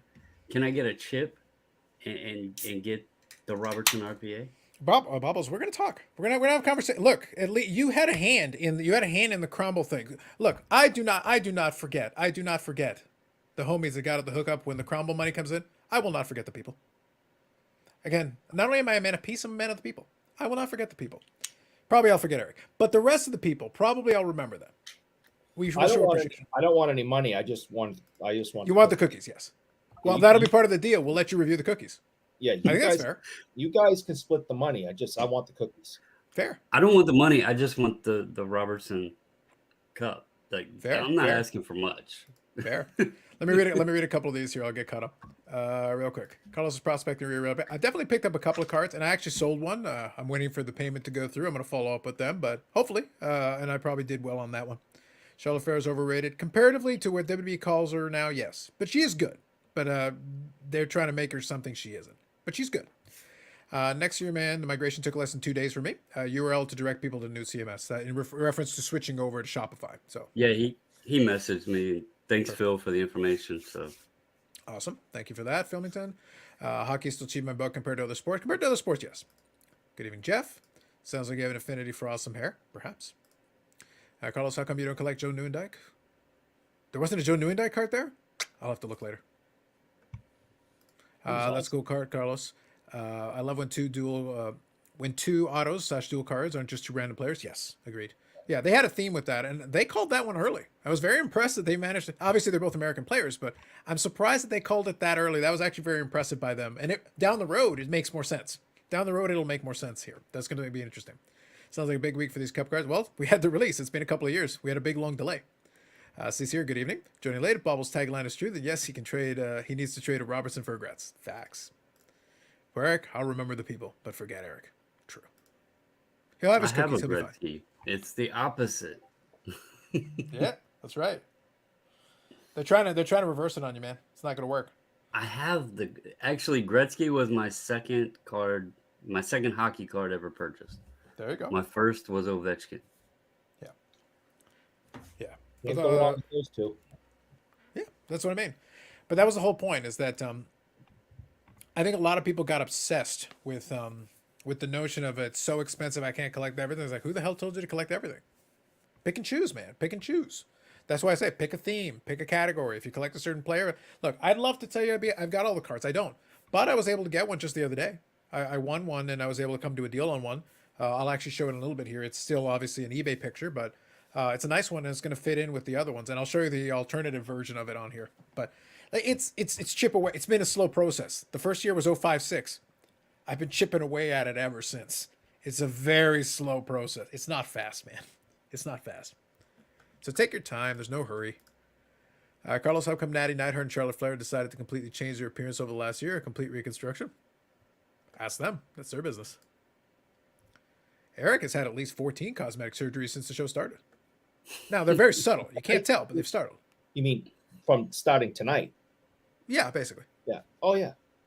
You got to see it's between frames. Pay close attention. It's there. Good evening, Albert. Slip a little Botox in every once in a while. Got to do what you got to do, buddy. Got to do what you got to do to keep your youthful visage. Mm-hmm. Bobbles, we welcome you. There you go. Good times. But yeah, I just figured we spent a little time talking about that one because that was a, like I said, it was the drop this week. That was the big one. So it works out. Yeah, no, I can show you. Absolutely. So let me grab the card here from eBay. I've got it here. And then I will show the other one. Okay, so this is the card on eBay that I just acquired en route now, so I'm just going to be waiting for it, but here it is. So this is the Cup Foundation's autograph, so jersey autograph. This one's numbered to 10. It's a very nice card. I love this one. It is, I believe, 067. So this is the second year of the Cup. So still very early days, still playing days, game used and all that. So, and obviously got multicolored in the jersey swatches. So nice card, pretty solid. Love it. And I will grab the. See now, I think I agree with you. That is a very attractive card. I think it's fantastic. Wouldn't mind having it in my own collection. But for quote the Cup, and for the prices that they demand because of that title, why are you only getting little, same color swatches of jersey? I that should be in a different product. Sorry, you're talking about the Madonna you just showed. Yeah. I would expect for the Cup Mhm. that the jersey piece is going to be more outstanding than just 4 little squares of single colored jersey. So so what you're saying, Eric, if I understand you correctly, you're referring to something more in line with this. Yeah, there you go. So this is the patch parallel. So this is the out of 5 patch parallel to that card. So that's the one I already had in the collection. So I'm actually acquiring the more common variant. So that is the out of 10, and this is the out of 5. I think what Eric was saying is the card needs to really, really, really be in a Beckett slab. True. To be noted. And here's the non-auto version. Card. The non-auto version. That's out of 25. So they actually have now that subset is called Cup Foundations, and I think they have 4 total. So I just showed you 2. I'm acquiring the 3rd, and I think there's 1 more that I'm missing. So like I said, it's so chipping away over time. Like I would love to have acquired it in 0607. It would have been easier. It would have been cheaper in 0607. It would have been easier because there would have been more quantity available. Because some of that stuff has gotten buried in collections, man. I guarantee you, there are folks out there that collect the Foundations one that have this card. So, and these ones are all out of 5. So, how many of them are out there? Well, I've got 1, and somebody else is probably doing a set, and they need at least 1. So they're out there, and so if you need 1 after the fact, well, then means you're chasing a maximum of 3. I just want to continue to kind of beat this dead horse for a second. So well, you're beating the dead horse. So I'll show a couple cards. The Cup. You had a Madonna that was not signed, right? Can you pull that one back up again? That was a jersey card, yes. Yeah. Okay. So it's not signed. Again, very plain. That is an awesome card for any other product, in my opinion. See, that's nice. Perfect. Right? That's what they should be looking like. I don't understand how they can get away with saying, yeah, no, that's just incredible, right? We all agree that's incredible. And we also agree that Baubles has completely lost his mind. Look, I love that he brought in Oscar the Grouch, man. Now I have a question. Where did Oscar the Grouch come from? Oscar the Grouch was a estate sale pickup today. I bet. Shocking. I bet. All right, real quick, let me read a couple comments here. Average Joe card collector. Hey guys. Hey, good evening. Absolutely. Greed Carlos takes time to build a collection. Collecting's a marathon. Yeah. Like, look, I didn't acquire these overnight, man. I spent years and years and years, one at a time. It was one at a time. Expos, eBay. Somebody had somebody went out there and had maybe somebody pinged me and said, "Hey, Carlos, they got this card." I've been pulling all this stuff out of the same box, man. But it takes forever. It's taken literally a lifetime. And I got UD Black cards on here as well. I even got some National Treasures out there because I keep that stuff in the box. There you go. One of these wide, stupid cards. Nice. These stupid things. It's nice. They're nice cards. Now, is that a Cup card? This one is National Treasures. So this is from Panini's 4A. But it's a cool card. It's in the box because these are some of the more fun cards I have. They put them in the box. That's fantastic. Yeah, that's why I say if there's a fire, that's one of the 2 boxes I'm grabbing. There's a lot of good stuff in there. It's only once in a blue moon I get to go through it, but that box has a lot of quality. But a quick side point I want to make. That's a good argument for if you are a longtime collector. Sometimes it's good. Go back through the stuff you already got. Sometimes I have to go back through to remember, oh, yeah, I put together a pretty good collection of stuff over the years. There's some good stuff in there. I forget because it's been so long for some of it. I love going into the closet and pulling out a box that I haven't looked at in years. And I would love if you had just stopped, like, without a context saying, I love going in the closet. Yeah. I bet you do, Eric. I bet you do. I like coming out of the closet. Occasionally, yes. But I love going in there and being We're like, very mature here, just to be clear. you know, and see stuff I forgot I even had. Yep. You know, and that kind, you know, those finds kind of take that edge off of jumping on eBay and buying something or PWCC or wherever, because you know we're always looking for that new, right? Mm-hmm. And sometimes what is old is new again. Yep. Absolutely. And you can kind of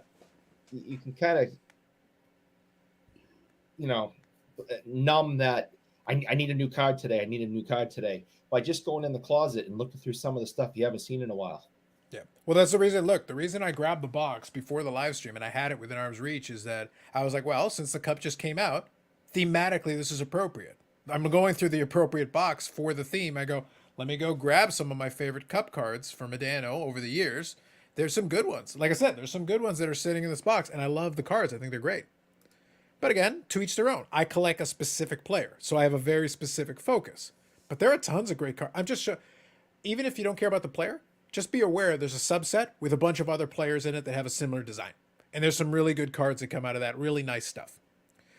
So Wicked, absolutely. Estate sale for the Oscar the Grouch, yep. And now how much is Oscar going to cost on eBay? Valid. Green Cardboard, good evening, absolutely. Eric's coming out of the closet. That's what we're hearing, man. Yeah. Bubbles, can you name drop the flipping channel? Back in 1 second. It's 540 flips, and it's all spelled out. So three separate words, 540 flips. I've only done one video so far, so I'm gonna try to do more. I just got to tell myself that it's normal to walk around with a GoPro. Yeah, I don't even really do that a lot at shows. So, and I know a lot of people do. So I just have to get over that awkwardness. Yeah, it's gonna be tricky, but you'll get used to it. Now this one, from what we talked about earlier, I think this one will meet Eric's high standards, because he said for the cup we need high standards. I think so, but that kind of money. So one of the subsets is notable numbers. Notable numbers is one of the big subsets. So I'll share two different ones with you. So first one is this one. So we got Medano notable numbers. These are out of 10. With the infamous Mooterist jersey. And then on the back, you got Jeremy Roenick. Oh, that's a sweet one. Yep. You got two solid patches on there. So both patches are solid. Both patches are strong.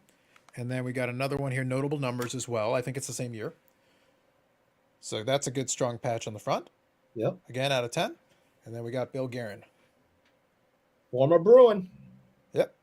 So there you go. Two double patches. Both out of 10. Very strong. Yeah, exactly. That's the way it's supposed to be for that kind of money. Yeah. But that's what I'm saying. Like, but again, you don't. This stuff doesn't come overnight. It takes a long time, and you keep finding a lot of them. You keep looking through. Like I look all the time. It takes a lot of time, man. It takes a lot of time. Josh here says, "Congrats! I'm the 9th subscriber. Good stuff, Josh. Good stuff." Wes, Mooterist, yes. You're saying, Wes, I still want a Mooterist jersey? Hey, buddy, do what you got to do. I just remember when that one came out, I was like, dear Lord, what the hell is that abomination? My God. Some of these third jerseys are brutal. I think the worst jersey of all time is the Kings third jersey that looked like a playing card. Oh, okay. I think I know what you're talking about. It's been a while, but I think I know what you're talking about. And there's actually photos and maybe even a card of Gretzky wearing that abomination. Yeah, I would say Dallas has had some bad ones though. The Mooterist jersey is hideous. I still don't like the Rave jersey, but at least it's two colors. I hate the lime green, like That's the rave jersey. That's the rave yeah, jersey. I hate it, hate it, hate it, hate it, hate it. But the one that I wore, the one that I ordered and wore a couple of weeks back, that one I thought was really well done. They gave an homage to the classic, the OG, but then changed up the colors a little bit. I thought that was good. I thought they did a good job with that one. The third jersey is the one with Winnie the Pooh on the front. That's the worst third, according to him, is the Winnie the Pooh one. So that's the Bruins bear. Josh, The Islanders fisherman is pretty bad. So is the Blues trumpet. Yeah, those are some bad ones. Very bad. Very bad. And the trumpet was also bad. There have been some really questionable decisions from old NHL apparel. Yeah. Not so great. But like I said, if you're willing to be a long-time collector, you can have a lot of fun with this stuff. I would just say my advice to those folks would be like, don't kill yourself on it. Don't try to get everything, especially if you're going into the back catalog. Some of that stuff is buried in collections right now. It's going to be sitting there for years. You're not going to get it to come out unless you basically offer somebody triple what they paid for, quadruple what they paid for. And they probably paid top dollar back then. Let's see here. Now, just out of curiosity, Bobbles, I have watched a fair bit of it, but did outside of the RPA, did any of the other Robertson stuff interest you out of the cup, or is it just kind of your focus is, if possible, the RPA? Well, I mean, if they have, if they have the brilliance, I actually would really like one of these. I honestly didn't dive into a lot because a lot of them have been redemptions. So the only one that I've seen actually live is the RPA, and then there's been some other non-auto stuff like the base card, and then what is it, the rookie class or something like that they put in there. There's a horizontal one that's pretty interesting too. That's non-auto. But that's fair. Other than that, everything else that I've seen that I've been looking at on eBay has been redemptions. Also, to throw out, this one will really get Eric worked up. Probably the highest valued card in there would be Kaprizov. And all of his stuff, including the RPAs, are sticker auto. That is true. Which is very sad for basically the biggest hit, because I think that I saw an exquisite, really nice card, amazing patch, sticker auto. Yeah, sticker auto, which is brutal. That's a I'm wondering if he isn't part of the reason the product got held up, and then they finally gave up trying to get him to sign, and then just had stickers slapped on him all. We could blame him, I think, for part of it. I think the reason it got stalled is for the same reason they're having a problem with a lot of products getting stalled. Obviously, that's the biggest one, the most notable one. But there have been a lot of serious issues. But it wouldn't shock me if there was some contractual issues or getting stuff back from some folks that was causing problems. Wes here says, I watched 4 cup breaks and 3 of them had Alex Romanov RPAs. Doesn't shock me. I've seen a couple of those too. But Bubbles, maybe the problem is, maybe what you need to do in order to accomplish your task is, in the course of your flipping, as you move towards domination, is you need to start establishing something like, some could say like a monopoly. You need to start really bearing down and finding your way into that. And I think that'll get you where you want to go. All right, let's segue into another one. Like I said, tonight has been a lot of fun. What the hell is that? I'm going to explain. This was a beautiful segue, and now you're going to understand why it was brilliant, Bubbles. Oh boy. It's beautiful. All right. Wow.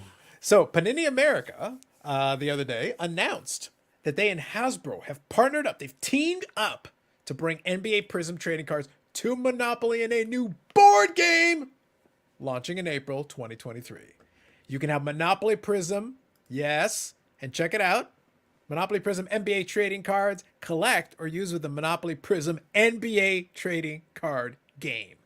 Yes. Is this a loophole to make cards? Well, Panini still has a license. They can make cards. Well, I'm saying, I wonder if this is a loophole after that expires.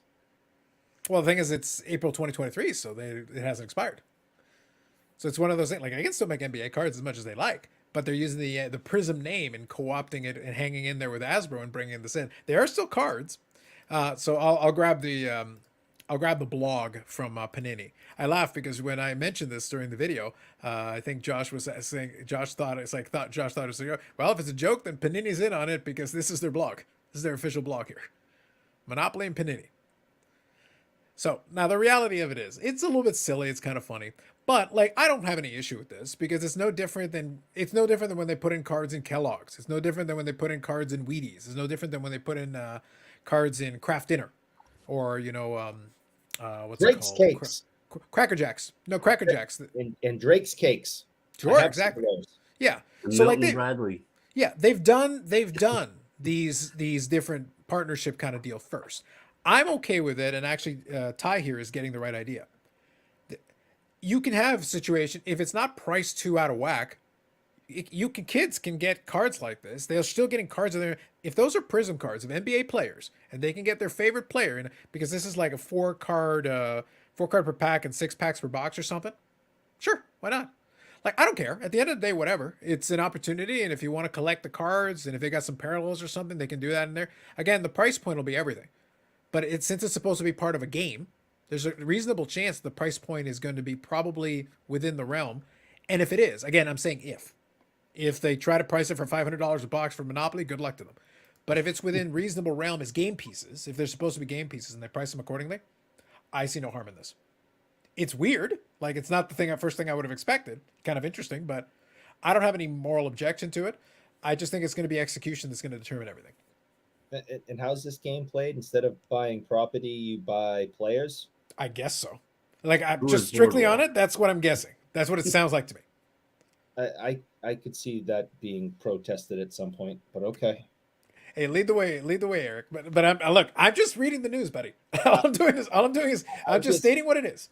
In today's world where everyone's offended by everything, I can see a game in which you buy NBA players blowing up in someone's face, but that's fine. It's David here. Good evening. Good evening, Dom. Evening, gentlemen. Does Monopoly cards mean Eric goes straight to jail? Maybe. Maybe. What if they include some of the actions with the NBA players on cards? Kyrie sends you to jail. Wait, Kyrie? What? I protest. I disagree. Yeah, I was going to say probably. Panini Monopoly reminds me of the in-the-game Monopoly redemption at Expo years ago. Subtle protests against Lumi Fanatics overlords. But that was the joke I made. I said, think Panini joining up forces with Monopoly. Take that, Fanatics! That'd be a fun, subtle jab. I don't know if they're thinking on that level, but that's like the first thing that came to mind. I go, is this a subtle jab at our Fanatics overlords? You trying to Is this poke a a little bit? coincidence that we were talking about the Monopoly game and the Topps SSP bounty and how that could be a Monopoly game type situation? Just saying, man. And now we have an actual Monopoly game tied to cards. Look, I don't know. I think I might be giving them too much credit for cleverness, but if so, my compliments to the chef. If it is like a subtle jab, I'm appreciating on levels. Is all I'm trying to say. I don't know, but I like it. Feels more like it's akin to fantasy sport, and it could be. Like, look, I'm not gonna judge the damn thing until I see what the hell it is. I just thought it was interesting. And it's interesting they decided to use the Prism branding because that is obviously a good brand for Panini to use or something like that. Like that means they're being serious. They're not throwing out one of the more generic brands that they have. Prism has at least got a little bit of cachet. Well, they tied that with those Iverson shoes and stuff too. Yeah, with Reebok. They're trying to use the brand that has some strength. So I don't know, buddy. I don't know. Michael Jordan wanted to be the most expensive since he's an Upper Deck exclusive. Yep. Yeah. If I land on a property, I'll tell my opponent that their rent will be a redemption. They'll be paid in 6 years. I like where you went with that. I like that one. That's fantastic. Freddie Falcon, good evening. I like what you're thinking. I like that some creativity is. Look, like I said, if nothing else, the Monopoly thing is bringing out the creativity in people. I'm appreciating it. It was just so random. I was like, all right, I got to include this at least as part of this conversation. Not too much to say to it. Like, look, I'll let it play out. Cool, man. Let's find out. It says compete in one-on-one matches to collect exclusive All-Star Monopoly Prism cards. So apparently there's an exclusive. You can do something with the game here. So I'm like, hey, man, great. I'm curious how this is going to play out. I'd be curious. I'll let it play out. Why not? Yeah, buy and sell players every day. Fantasy leagues and teams. That is true. It'll be execution. I'm being serious. Like, it's the execution. How is it executed? What do you actually have to do? How does the game play? That'll be the answer to a lot of the questions. So let's have a little fun diversion here for a moment. I want to share with you all one of my favorite things. I found what may be my new favorite Favre card. Oh, good Jesus. Oh, yes. Are you ready for the best Favre card. Perhaps in existence.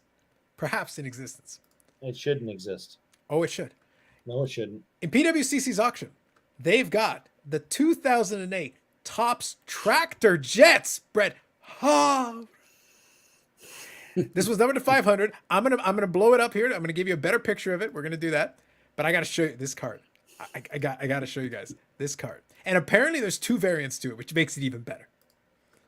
Yes, it's Brett Favre's wearing a Jets helmet on a tractor.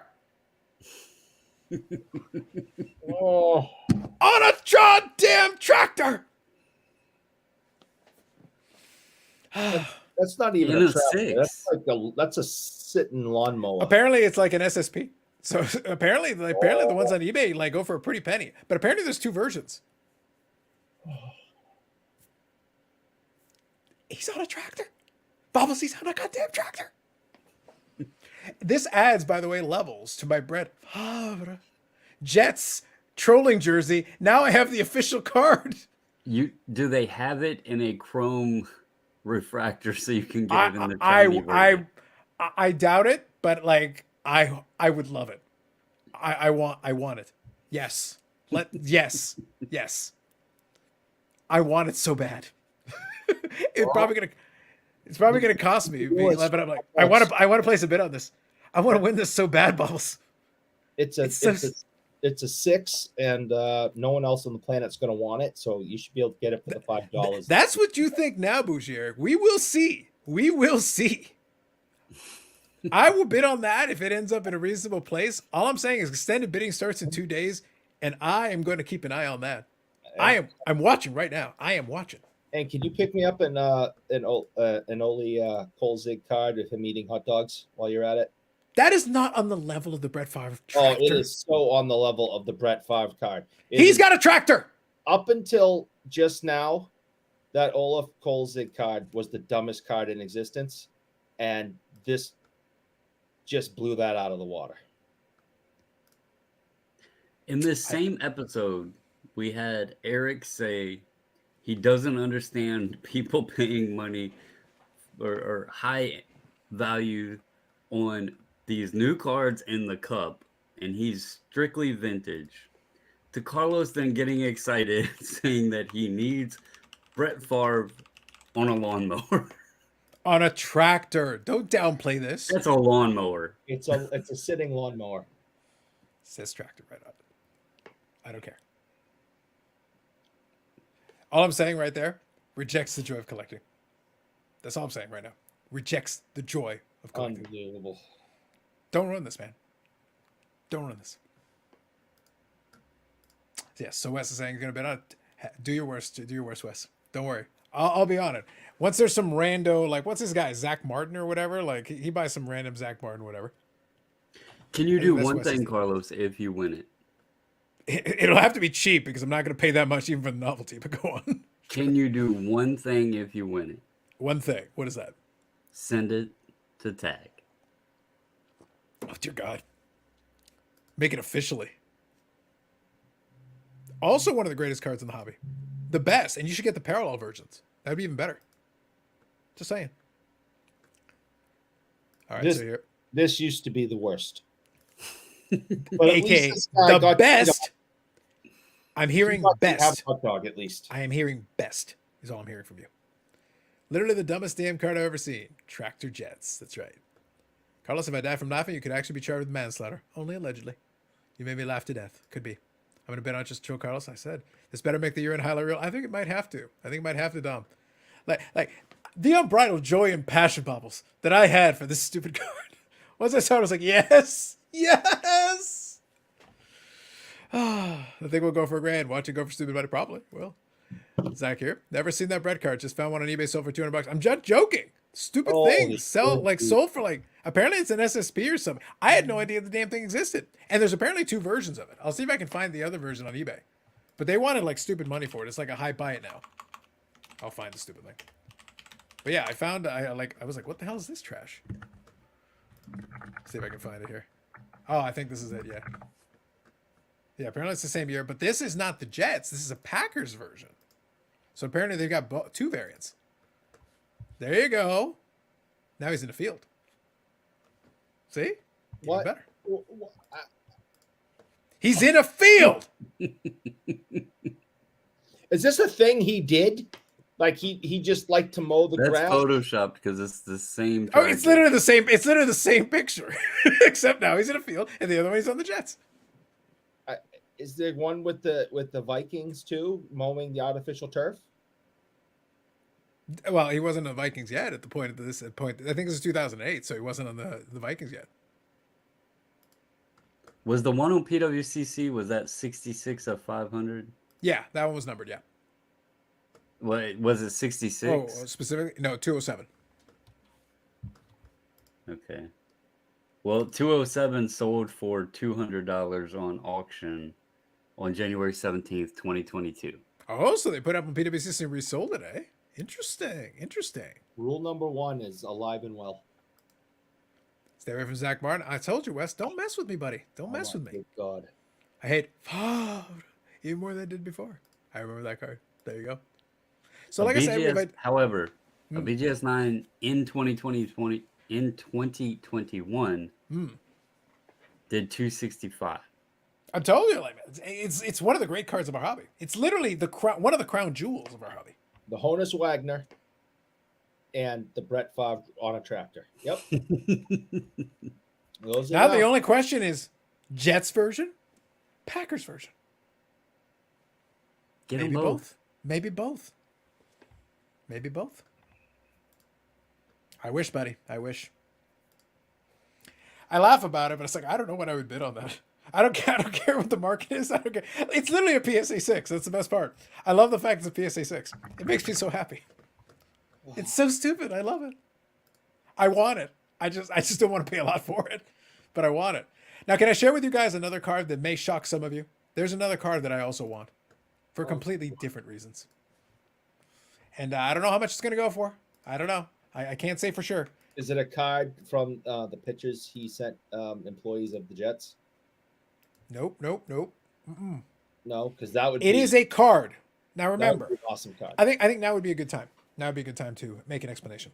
Some of you may get confused from time to time because I often talk about the greatest coaster makers of our hobby, the greatest. But to be clear, it is not simply the brand of slab that makes it coaster worthy. There are coasters in PSA slabs. There are coasters in SGC slabs. A coaster is a card worthy of being a coaster. A coaster is a coaster. It's not the holder. The holder can make it a coaster, but it can also be the contents of said holder that can make it a coaster. I'm getting a headache. And I found you guys.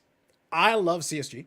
I appreciate CSG. I'm going to talk about CSG in a little bit, but CSG can have a coaster too. There can be coaster cards in CSG holders. Despite my enjoyment of CSG, I have found a CSG coaster card. Y'all are going to love it. You ready? Yes! Oh, good Jesus. It is the faux goat himself. Thomas Edward Practice Beavis Butthead Larry David Brady in a CSG 1.5. I want it. For virtually nothing, but I want it. I want to add this to my coaster collection. I want it to sit on my desk as I put my drink down. If there's anyone worthy of replacing Zach Wilson as my official coaster, it is this man.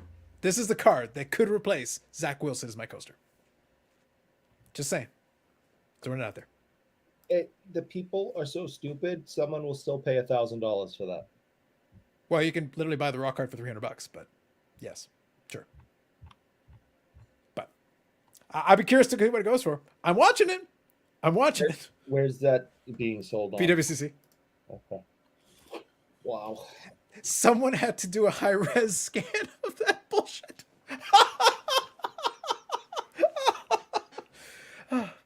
Oh, man. The jokes. Eric has clearly never put his name on a hot dog with mustard before. No, Probably not. I just put it on and eat it. I don't play with my food.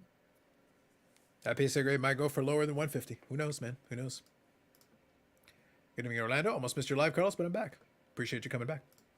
But yes, I've shown you a new coaster potential. I have shown you the greatest card in the hobby, the Brett Favre tractor card. 2 versions of it. 2. We're learning a lot of things in this hobby, man. We're learning a lot of things. You think after all these years, 33 years in the hobby now. 33 years. And I'm still learning things. I'm learning about new coasters. I'm learning about fancy tractor carts. Monopoly. Monopoly. This is great. Bobbles, like, for a slow news week, I'm enjoying myself right now. I'm having a good old time right now. Gotta be honest. Gotta be honest with you. But yes. Well, all I do is every week I come here and I just shake my head more and more, going, I don't understand. You should. You know what would make you feel better, Eric? No. Let's talk about ComC. And let's talk about not a new edition, but a new iteration of the Dentist PC. We can talk about that. I think that's the thing. I did mention, and I mentioned in the video as well that I recorded a video earlier tonight. I was testing out the ComC CSG integration. Speaking of CSG. So I tested it out. I've got 2 cards that I sent off to CSG. One of them I did their bulk 8-week rate, and one of them I did the 4-week. Now I can report that the 4-week card, I sent it on February the 3rd, and it came back on ComC today, exactly 3 weeks to the day. So estimated 4 weeks, they hit it on in 21 days exactly, 21 calendar days. Pretty good. That's not bad. I can't complain. I will say it was very seamless. I got it right in my, it came straight in my inventory, and they produce high-res images of it and everything. So I was like, good job, guys. Not bad. Not bad. So I'll give them the credit. So credit to ComC and CSG for pulling off that integration. It was about as seamless as it gets. So I did get back this one here. This one was actually originally purchased from EPAC. EPAC went, transferred it over to ComC, sent it straight to CSG, and then here's the high-res image of it. So now I have the option. It's sitting in my ComC now. I can get it shipped to myself. I could try to flip it on the platform if I wanted to. It's CSG. I don't know if I'd try to flip it. I actually have 2 copies of this card now. I'm thinking I'm just going to take this one because I like the CSG. I like the CSG holder. So to me, it's a nice card. It's a good, clean card. I like it. So I'll probably add this one to the collection and maybe sell the other one. But hey, good on them. 3 weeks, 21 days on the dot for the 4-week service. Not bad, man. Not bad. So at least for my first test on it, they hit their timetable with a week to spare. That's pretty good. Good job, guys. Good job. Again, CSG isn't going to be for everybody. I haven't tried CGC, but I've talked to a few folks that have tried it. I think, I want to say Robert mentioned in the comments that he actually got one of the bulk ones back within 3 weeks, which is impressive since it's supposed to be an 8-week turnaround. So I'll keep an eye on the other one. The other one I submitted a day later, but it was the 8-week. So I'm not expecting it for a while. But I'll report back when the other one comes. I'll report back. Let you all know how it was.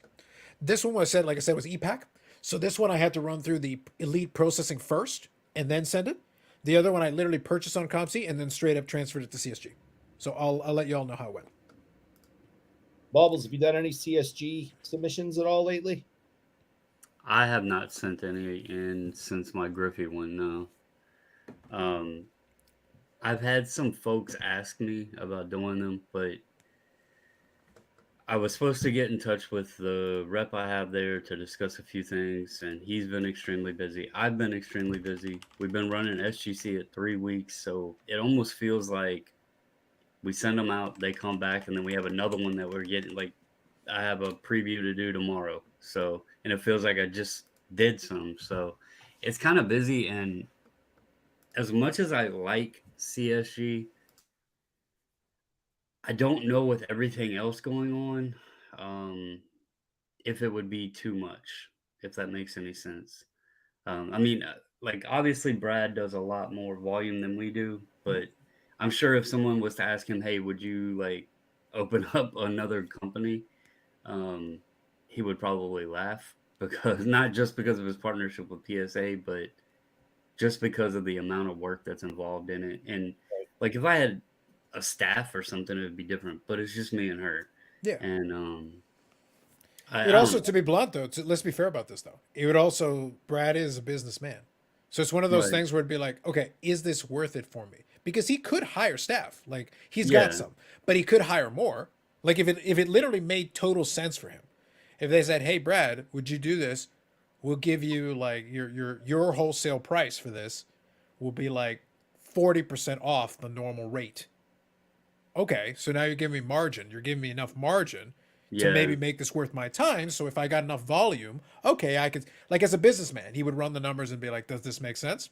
Okay, yeah, it makes sense. But when That's volumes are the small, like, is it worth my time? that's the other part that is difficult with CSG is because like I'm an authorized dealer, so I had to go through the application process. They do all these background checks, all that stuff. And then you become an authorized dealer. And then you have to sign up for a dealer membership, which is more than a standard membership.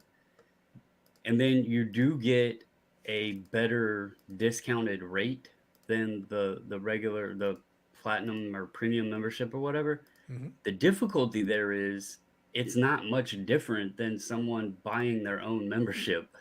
So like it it's kind of like, how do I tell you, hey, send your cards through me, but it's going to be, more than if you just get your own membership and send them yourself, Yeah. right? So that's where there's kind of a difficulty there, and I think one reason that they might struggle is because it's hard. Bulk submitters are such a key cog to the grading companies that if the bulk submitter can't make it make sense to the consumer, then it's hard to get volume into the companies. And like that's another difficulty. Like I would have to charge what you would pay, without the membership discount or whatever, Mm-hmm. to even be able to do it, Yeah. or else I would be paying, out of my own pocket for shipping and all of that stuff, plus doing all the work on top of it. Yeah. So that's where some of the struggles come in with some of these companies. Like when I talked about Beckett that day, the margin just isn't there. You're going to be paying out of your own pocket to get people's cards graded and do all the work and take on all the responsibility. So it's just difficult, and I think that's where some are struggling. Yeah. But that's been my point on this whole thing. Like, I'm not going to begrudge somebody for running try. Bulk submitters at the end of the day are still have to be considered a business. Like unless somebody's just doing it for friends and it's literally this small group of people pooling their resources to do that, then it is a business. And people forget that time has value in it. Like you and I have had debates and we have a little bit of fun with it where like you are willing to do a lot more work for smaller margins when you're flipping stuff. I value Like my time at a level where it's like even to go to the post office, like you better make this worth my while. Because even to do a trip, if you're already going, you're funneling it into it. But on smaller volume things, I know my shipping rates are usually high. Although I've been looking at some ways of mitigating that, but it's harder for me internationally to yeah, sell these lower price cards. That's where the right. ComCs can come into play for me. But if you can use the envelope, the eBay envelope, whatever, then Hmm. that could totally make sense. Because okay, then all of a sudden these $2 or $3 cards, okay, yeah, even with fees and whatever, this could still work for me in volume. That would make sense. Right, and you know, even with SGC, and we've been doing them for 3 years now. I've always had to make sure that it made sense to where, like, believe me, I enjoy helping people. I enjoy being able to do the bulk submissions and all that stuff and see all the cool cards and all that stuff. But I also can't get to a spot where I am doing all the work, with her, preparing orders and paying out of my own pocket to ship cards off and ship back. And we do overnight ship, so that also costs a hell of a lot more than just standard shipping. Yeah. So, lucky for us, SGC understands what we do. They've seen how long we've been around. So I'm not like rolling in cash here with my addiction to money as some folks out there in the universe thinks. Well, to be fair, we But all agree you have an addiction to money. You may not be good enough at it to fully feed your addiction, but Yeah. the addiction is exactly. there. But that keeps the addiction driven, right? That's right. If you Right. don't Your have starvation for enough, what you then you lack here keep is wanting what's more, keeping it. right? Yeah. So, but no, to be fair, like they've made sure that I'm not, paying on my own dime to ship people's cards because it wouldn't be worth it. To give an example, they told me that I could offer the top deal, okay, at $9 a card with zero margin. Mhm. And my rep, when he calls, he tells me, "Hey, look, I know this isn't going to make any sense for you, but I'm just letting you know you can offer it if you want to." The group submitter that is in Florida that literally hand delivers the cards with no overhead, I think he's charging $11 or something like that for the Topps Series 1. Right. They know that I'm not going to sit here and blow smoke up anyone's ass and say, hey, send your cards to me and I can do them for $11 or $12, whatever, when they can send them themselves for $9. Like that, there's a point where it just doesn't make any sense, right? Yep. And as much as I would love to do it for folks for $9, that adds to shipping costs. So Now, Wes touches on one point here. I'll quickly go through. I'll hit a couple of these notes. First, Orlando says hitting the like button make Eric happy. Appreciate it, Orlando. Thank It's you. not going to make me happy. Are you sure? No, Are you positive? I am 100% sure that's not going to make me happy. I don't know. I don't know if I believe that. I'm very positive. Hmm. Oh, come on. Are you sure? This sign seems to indicate otherwise. It even says he needs to pay in all capital letters. No, everything is stupid. You're stupid. The show's stupid. I have no control over this. People in the Bubbles, chat. he for some reason Eric seems to think I control this. This is just stupid. This is automated from StreamYard. I have nothing to do with it. I don't think it is automated from StreamYard, Carlos. I think automated it's from your little typey fingers again. That's all I'm saying.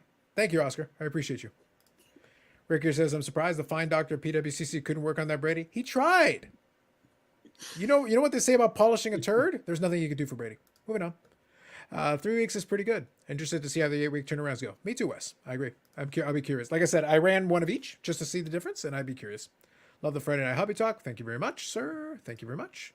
2 things keeping from subbing directly to CSG. $5 handling charge in every order and the high return shipping charge. That's what I mean.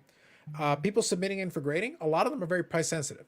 You add in additional charges, high shipping rates, and all that. Like, not everybody's worrying about ROI. But even if they want to send it in, like, look, each additional cost, you nickel and dime me on these little things. It's the same thing with shipping. Sometimes people can't sell stuff on eBay even if the price is okay because, like, oh, the shipping's too high. So, well, shipping's expensive. Oh, but your shipping's too high. But if the shipping was free, you'd pay $10 more for the card. Your math is terrible. Yeah, but it's psychological. But it's literally in their head. That's kind of how it goes. But fair enough. Adding $2 for autos and $5 for thick holders isn't ideal either. Very fair, Wes. Oh, I will add, since you brought that up, that's a good point. On the ComC thing, I had the 2 cards. I think they put in the premium for the autograph as well. So I think it's $2. I think if you've got an autograph card you send in, I think they do hit that little $2 premium on there on top of their normal rate. Because I want to say that I think bulk is $15 for ComC, I believe. And what the second card that I sent for the 8-week is an autograph card. So they charged me $17. So I think they tacked on the $2. So it falls in with the normal CSG thing. Just letting you know. As grading prices come down, margins get smaller. I think even when grading prices go up, they try to keep the margins small. They don't increase the margins either way. The grading companies are being a little too greedy for that stuff. I really would take care of the bulk submitters a little bit more if it was me, considering the service they do provide for the graders specifically. Less shipping is easier for them. Consolidated shipping, hell of a lot easier to figure that out usually, but to each their own. Any thoughts on the 250K bounty on the Topps Series 1 SSB Golden Parallels? So 2 cards away, Josh. Is that what it's down to? Okay. I understand. I do understand what's going on this time, believe it or not. Yeah. I'm curious, by the way. I'm curious if anyone's in fact keeping track. So Orlando's saying I hear less than 50. Is somebody keeping tabs on it? Is it on social media? Who put the bounty out? Wasn't a blowout? I don't know. That's what I'm trying to They figure. are normally the ones that put that kind of thing. I feel like I don't quote me on that, but I think it was blowout. I feel like I saw this somewhere. I'll see if I can find it. So they have a $250,000 bounty. Once the set is put together, how much do they think they can sell it for to make up that type of money? Yeah, It's when not blowout that. cards put out a 250K bounty. Yeah. It's not that at all. So they're the ones that started back in 2018 with the Otani thing. Mhm. What this bounty does, it helps them drive a demand and a craze for the product. Where they're making the money is selling them boxes. Yeah, they put that chase out with the Otani. It's advertising. Superfractor. Like it's to get it's promotion. It's advertising. Yep. They'll make more than 250,000 on the excess boxes they sell. Yep. Then they're worried about that set. Yeah, So and to be clear, and it's mentioned a little further down, I'll get to it. If somebody for some reason finished the set and got it graded, they offered $1,000,000. If you can get it graded in all PSA 10s, good luck. With Topps quality control, good luck with that. Yeah. I think the $1,000,000 one in particular, the other one, it can be done. But the all PSA 10s, that's a pretty empty offer. They might as well have said 50 million. They're not going to have to pay it. well, it's what 330 cards, right? I think for the Series 1, yeah, I believe so. And PSA's cheapest is $18. Right now, yeah. Mm-hmm. It's true. Cookies. All right. That is true. That is true. A Crumble Cookie sponsorship All right. would get us a lot closer to his happiness. That you want an answer? What makes me happy? Cookies. That's it. Well, good. I'm glad. I'm glad that you're here. I'm glad you want me to be mad. I'm glad this makes you happy. Here I am. I'm mad. Now you're happy. Okay, good. Everybody wins. I love it. I want to grade one auto at CSG at the 22 rate. Total with fees came to $42. Yeah, that's not so good. It's not so good. For that one, you do have to put it in with other people. Otherwise, it doesn't make sense. Blowout put the bounty out, $300K for the whole set, $1 mil for PSA 10s. I think it was $250 for the first one and $1 mil for the PSA 10s. But yeah, effectively yes, Wes. Absolutely. Effectively yes. I don't think too much of it. I think it's a good advertising play. I think it obviously gets some headlines, gets people talking. So for that side of it, for Blowout, it works. Like it makes total sense for them to do it. Does anybody know, because I know they've done this before too, where they put a deadline on it? I don't where know. it has to I be don't met know by a certain specifically, date. but they should have a deadline. I wouldn't keep it open forever. Like somebody I will know they've eventually done that complete in the the set. past. Yeah, somebody will eventually it would be difficult. It's not going to be easy, but I totally think that somebody can complete the set for sure. I don't know how much work they're going to have to do, and I don't know what the cost is going to be to them, but they could totally do it. That company that bought $300K in product, didn't they? Yeah, I think they were just doing it for the notoriety, because I think if you're buying $300K in product, even if it was $300K, you're not buying $300K in product to get a $300K bounty, unless you just want notoriety. If the goal is just having, by the way, even $300K in product, they didn't finish, so you still have to buy more. Which goes back to this is obviously on a much bigger scale, but this goes back to last night, and it goes back to our conversation that started this off. This is I don't think this is collecting. And people could do what they want with their own money and buy what they want and do anything they want. This is simply my opinion and how I look at this hobby. And I don't see this. How is this collecting? Bounties and $1 million for this and 300,000 in product and a bunch of trash on your floor and putting it on Instagram. How is that collecting? Well, here's an interesting. I pulled it up on Blowout. The bounty deadline, because they did put a deadline, Okay. is February 15th, 2024. So they're giving a year. That's fair. I think that's reasonable, especially But considering the right amount of cards. after the deadline date says promotion subject to cancellation for any reason. Of course. Bobbles, you can leave yourself a caveat. Why not? Why wouldn't you? So really, they could just say, "Oops, sorry, it's canceled." Bobbles, And it they was don't always even need a Bobbles. reason. Blowout is smart enough to know how to leave themselves an out in case something weird happens. Since we were chatting, I went through the box a little bit more. I think you'll like this one, Eric. This one fits in your. Yeah, that's awesome. I like Yes. that. That's great. Yeah, and they used the old paint pen. So Yeah. that was out of 5. So that one's this one is 0708. So this is still early days. I think this is 3rd edition of the cup. And 100% perfect example. So here's a Neely card I just picked up at a show. All right. Yep. I winning materials. paid $5 for this. All right, because I knew the guy and I bought some other stuff, and that's not the point. But anyways, $5 came out of my wallet for this.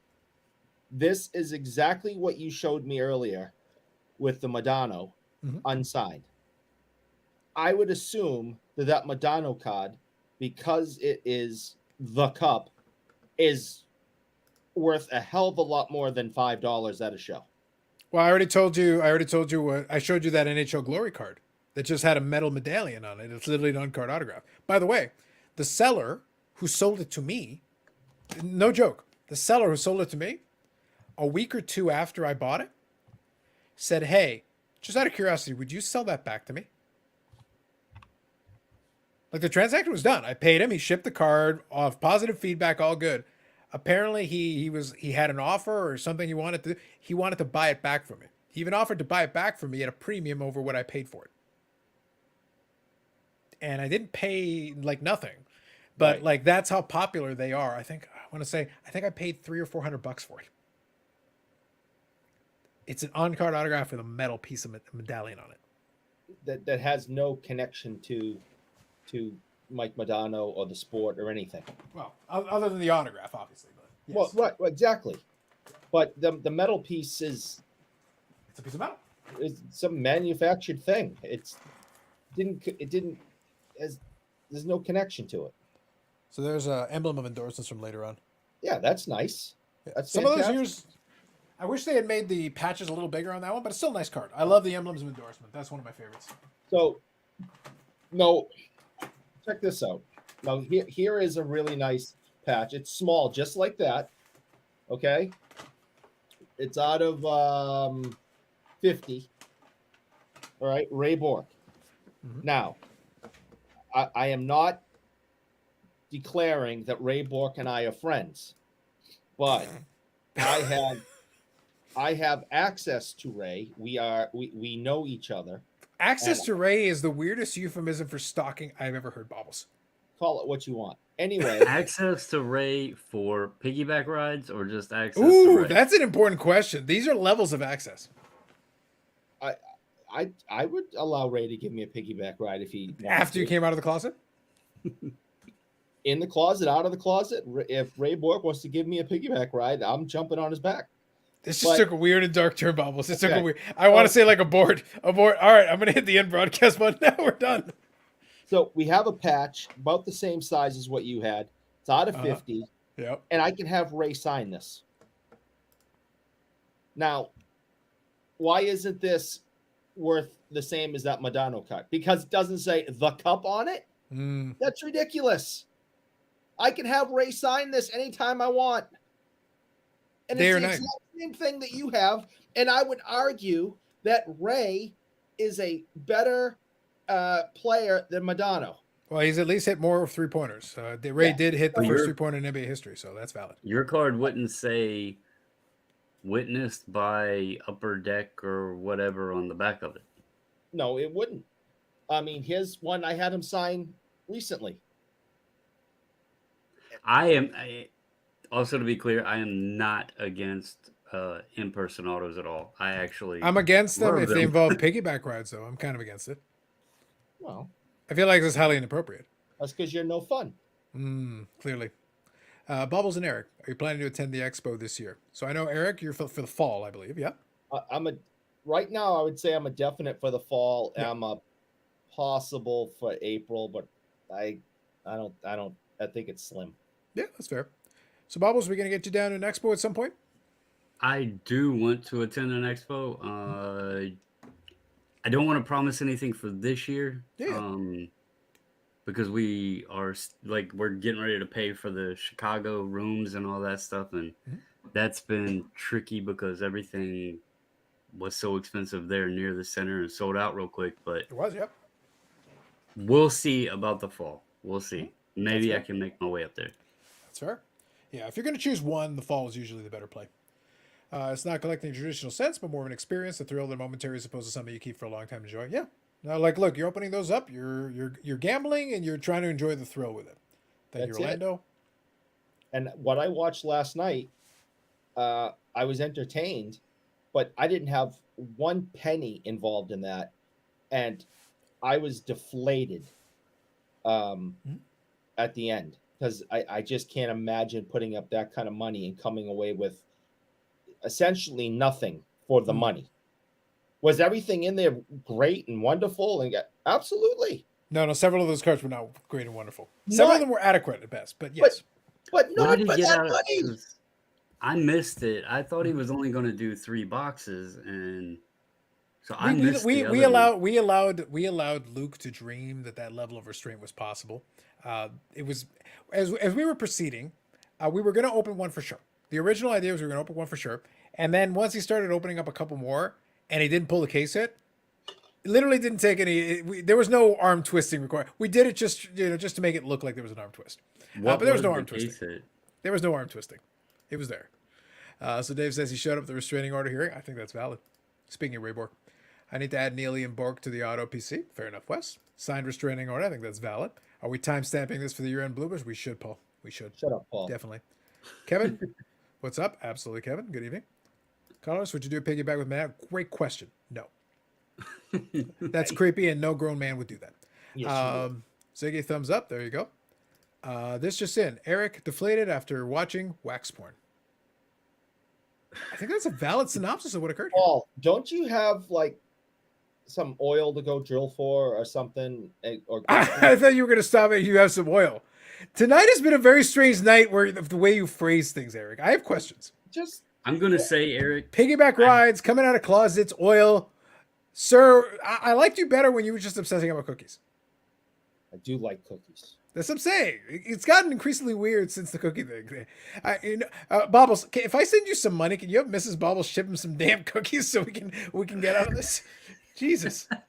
I just hope Paul has to go it's to work after 10 tomorrow. o'clock. I think I she know said it's last probably time too it late was for 10 that now, o'clock right? cutoff. It's probably too late. Yes. I hope Fair. Paul goes to work tomorrow and the heater's broken in his truck. Interesting. Signed restraining order to be a sick collectible. True. Hey, some folks buy a 10K bottle of wine. More power to them. If folks will pay 10K for a box, so be it. It's true. Oh, That is valid. listen, I said that earlier. That if you people do do what you want to do with your money, the whole thing. All I'm saying is, in my opinion, and that's all it is, I can't wrap my head around it. I tried. I watched last night. Far as I'm concerned, I watched a friend lose a whole bunch of money, And he enjoyed himself. and I was deflated. I was just like, I don't get this, and I felt bad. I'll So- say this. If I had the money, it would be a very fun rip. Would I probably go into it scared as hell, expecting that I was going to lose money and maybe be disappointed, obviously. But I've also discussed it, and not that I'm going to do this, because it is a complete gamble to it. It is. Yep. But looking at the box prices, and we've determined they're, let's just say 1,500 as a standard rough estimate. Yeah. It's stateside, it would probably be 12 and change, but thereabouts, yeah. So just throw it at 15. Sure. Okay. I was looking at Dallas, and I believe I threw out like around $400 for the team spot in a case break.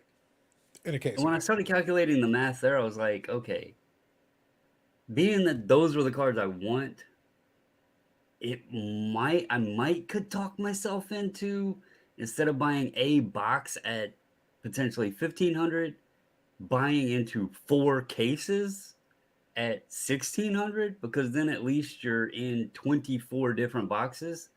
And not saying it would happen, but it would be pretty sweet if you hit the Robertson. But you just outlined in a moment of explanation right there. You just hit the industry of breaking is built on the very premise you just uttered. Right. And somebody's sitting there covering it, and they're going, for the price of a tin, you're taking a stab at volume to try to pull something that makes sense for you. Now, Right. it can work. It can also still fall flat on your face even after all is said and done. That's why I think I would probably just do the safe route, and if I wanted a Robertson, just pony up the cash and buy the damn card. And then you do get exactly what you're asking for at that point. Yeah. And that, and that makes sense. I mean, I still think a lot of these cards are too expensive, just because, it says the cup on it, but at least you know what you're getting. It's not a gamble, unless you're gambling on the player, having the card's going to jump 10 times because he's going to be in the Hall of Fame someday, then you're back to gambling. Well, But if see, it's your PC and you have the money, it's not going to hurt you and your family, and that's going to make you happy. Do your thing, man. do you know why I offered up the Gretzky, right? Because Gretzky sucks. Because because Robertson has more overtime goals than Wayne Gretzky, so Yeah. I figured it was a better trade. Yeah, as an inferior player, getting rid of Gretzky is the move. It's the play. Okay.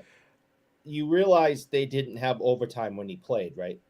It doesn't matter. The numbers don't lie, Eric. Stop Listen, making despite excuses. Eric's promotion, I believe, I'm going to state this right now. I happen to know for a fact that Wayne Gretzky did not hit the first 3-pointer in NBA history. And given the amount of people that have hit the first 3-pointer in NBA history on this very show, that puts him at the bottom rung. I do want to throw out, I can't remember the username, but someone came across one of my Jason Robertson videos recently, and they commented, and it was the one where I was like using Connor McDavid and Robertson's stats. I guess they had never watched any of my videos because they did not understand the humor behind it. They just thought you were nuts. Yeah, all right. Mm-hmm. I can relate to that. Under the right circumstances, I think it works out. Let me read a couple of these. I'll get caught up here. There would be in reference to the breaking piece. They would be better off buying a Ruther Wagner. In some cases, yes. But here's the thing: if they don't give a crap about Ruther Wagner, then it doesn't matter, because they could spend the money, buy the Ruther Wagner. Oh, cool. In the safety deposit box, it means nothing to them. They don't care. Or they buy the box and they're thrilled because, again, if they're gambling at that point, they're probably just enjoying the gambling concept of it. They want the potential. You buy the Ruther Wagner, you get the Ruther Wagner. But if you don't give a crap about Ruther Wagner, yeah, it's better ROI. It is a much better buy. There is no arguing this piece. No arguing. If you don't care, then it's literally buying something as an asset, throw it in the safety deposit box. There's no joy in it. Could have been anything else. Would it have mattered? You keep saying safe deposit box. Mine's sitting right there. It's true. But you do have in the back there, behind the curtain, an entire SGC vault. So like you don't have the safe deposit box, you just put it in the vault. It's all there. But okay, this is what I'm willing to do. Just go back there and get the Wagners and we'll be fine. I do have a Wagner. That's what I'm saying. I said Wagners, plural. Yeah, plural. For the good of the show, I'm willing to do this right now. Okay. Are you not gonna try to sell us on Gretzky hitting the first 3-pointer? Because I that's a lie. No, I'm gonna make a request to a certain somebody that's possibly in the chat to see if we can obtain the financial backing to have our own $9,000 cup break here live, just like last night. Okay. So just give me a moment. Hey, hey, mom. Wow. If you're watching, I just want to know you to know I love you, and if at all possible, could you please give me 9,000 of your dollars, so we could buy some hockey cards and open them up live on the show and lose a ton of money. And so lose a ton of money. So people will watch the show more and like us more, and we'll be more important on the YouTube. Interesting. Okay. I like Miss Kathy too much to condone that.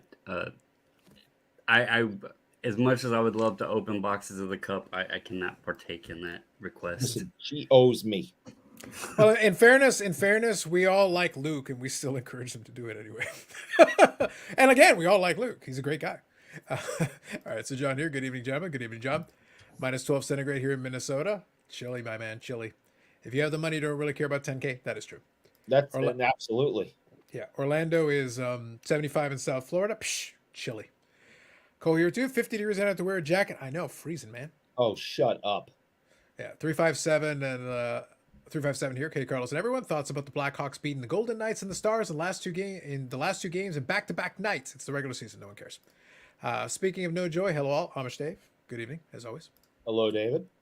Hey, Dave. Man, it's a good show. It's almost a good IRB. Almost. We appreciate such heady praise. Quickly scroll through here. Late Valentine's gift. True. If you had won a 10 in a Raz, would you open it, sell it, or stash in a vault? Depends on how much you want. Like, you can break down the Raz into pieces. I'm going to get into the answer here in a second. Break down the pieces, but if you get it cheap enough, I'd open it. Honestly, if you get it cheap enough, I would open it. Just for the hell of it. Whatever. Do it, Mom. Hey, Dave. You're out of your damn mind. I like this. Not just out of your mind. Out of your damn mind. I like it. So maybe. Oh, that didn't strike me as a yes or a no. She did not say no. but- That wasn't a definitive no. So That was simply a statement of fact. if she wants me to be a YouTube star, okay, then this is what needs to happen. So either you're gonna support me in my venture to be a YouTube superstar, or you're not. Okay, And a crumble influencer. Emphasize the crumble influencer. and be a crumble cookie influencer. Heady praise. You know, why don't you invest in your son and trust that I could take that money Mm, and really do something important with it. mm. I like that he thinks he's stating this in a way that it's like sarcasm. No, I think this is what he wants. Deep down inside, I think this is what he actually wants. Do people bet on hockey games? They do. Smash the like button. Thank you, Dave. LeBron did not know that LA had a hockey team named the Kings. Few do. Be a superstar. True. True. What year did the Los Angeles Lakers move to LA? Does anyone know? From Minneapolis? Yeah. I could be wrong on this, Bubbles. That'd I feel be- like it was in the 70s. I was gonna say early 70s, Yeah, probably. I feel like it was, because by the 70s, I think they were already there. Okay, so the Kings were there in '68. And he doesn't know that there's a hockey team there that's been there longer than the Lakers. I didn't know that. That LA had a hockey team. Did anybody good ever play for them? Well, what surprises me is Snoop Dogg is a huge Laker fan, Mm. but he's also a huge Kings fan. So how did you would have thought he would have knew that? Oh, here we go. Late 50s, 59 Lakers. Thank you, guys. I didn't All right, realize that through the 60s they were already in LA. All right, Thank you. well then that throws out everything I just said. Lies. Terrible lies. So mom seems to have said that was a definite no. That appears to be a definite no, yes. I'll work on her. Mm. Mm. I'll give her the sad puppy dog eyes, Mm. and I'll cry a little. Guys, out of curiosity, how often, what would you say your success ratio is on that strategy? In 49 years, Hmm. I am at 100% zero on that. But it's never too late. Well, you never know. At this point, you might, you can probably only go nowhere but up. That's what I'm thinking. I'm trying to be Like if you optimistic. struck out to this point, math says, the law of averages eventually will work out for you. That could be cool. 5960 was last year in Minneapolis, moved in 60. Ah. All right, thank you. Appreciate that.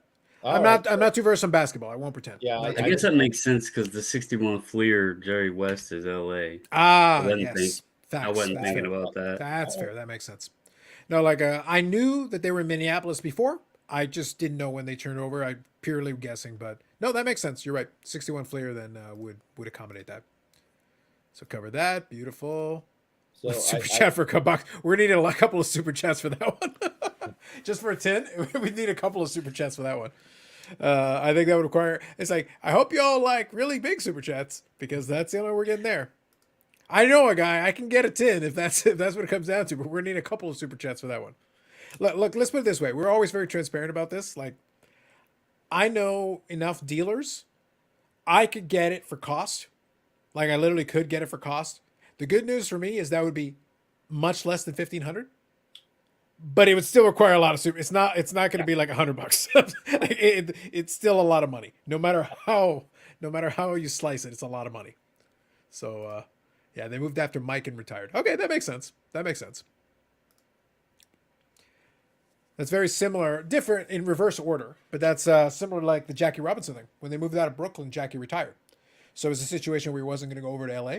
And he was already late in his career. He started late because of the color barrier. Otherwise, he could have had a longer career. But he could have kept playing in theory, but he just didn't, for whatever reason, he didn't want to move over to LA. The team, and obviously then the team still had success in LA and won world championships. So, but yeah, similar. George Mikan, yep, that's right. No, that's interesting. That's a good trivia note. So thank you all for filling in the blank on that one. Basketball, I don't pretend to know too much. I thought I had a really great hockey argument there about being there since '68 and being there before the Lakers, but you all just blew that up and ruined my night. So thanks a lot.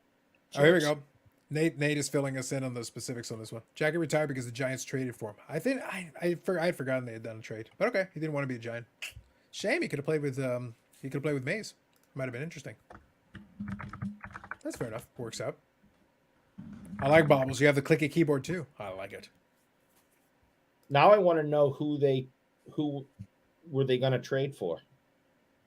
So they were going to give the Dodgers who? That's a good You know point. what I mean? You have one of the best players of that era.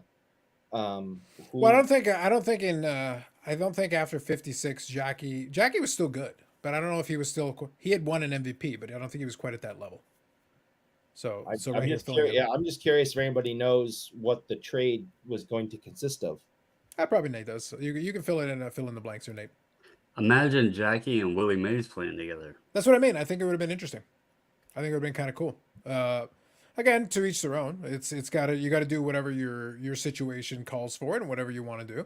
And obviously, he post playing career, he still had quite a number of things he was able to do with the rest of his life there. But it would have been interesting. I think Willie Mays and him would have been cool. Okay, so we're getting some of the information here, so it's coming up. Let's scroll through here. Let me scroll through. Wow, so quick. Dick Littlefield, trade for who's on first. I like that reference. Nate is the king of dollar boxes. Nobody can find a card or go through a box faster. Fair. The trade was made because he decided to retire because he didn't want to be a Giant. I don't know who the Giants gave the Dodgers. So Dave here's saying Dick Littlefield and cash. There you go. Dick Littlefield and $30,000. Okay. So at that point, the Dodgers are saying they were done with Jackie at that point. Now, obviously, anybody who even pays attention to sports at all in their lives should and hopefully knows who Jackie Robinson is. But I have never, ever, ever heard the name Dick Littlefield. Was he any good? Was he a star? Oh, he got the first 3-pointer in NBA history. Oh, he was great. Like, honestly, Jackie should have been honored. Honored exactly. that he was traded for the Dick Littlefield. That's true. Yeah, he's got the 49 and 50. Yeah. Solid. Since we're talking about Jackie, and Eric gave me shit last time for reaching and the 49 is the rare no border variant. Yes, this is the variation, the no border variation. Yeah, it's called I think that's called the scissors card. Well, I mean, it looks really nice. I think the key, though, is that the image is clear. Like, jokes aside, I think the key with a card like that is that the image itself is nice and clear because you can obstruct the image quite a bit. If you're going to get the card, you want the image to be nice for aesthetic reasons, especially for a card like that. That's a good solid card. We had the exact same situation at work. Maybe I talked about this. I don't remember, but we had your work was going to trade you for Dick Littlefield and $30,000. They should have taken it. That'd be amazing. Well, the guy's probably dead, and that still might be a valid trade. And they probably still wouldn't trade that for me. So, so we had a older woman come in. Husband had passed some years ago, and she was going through some stuff and found a 1933 Ruth in a book. And her and her kids came in to ask us about it and see if we were interested. They had done some research and found out that it was worth, I mean, again, they're novices. They know, they don't know anything about it. So they get the highest price possible and they think they're going to hit the jackpot. Well, they come in, it's raw, obviously, not graded or anything. And it's been trimmed on all four sides, just like that Jackie was, so the picture was still good. There was no severe creasing, but someone just took scissors and just made it smaller. And you know, we did purchase it, but not for the like $100,000 or whatever they thought they were hoping to get. Yeah. It was actually in the hundreds.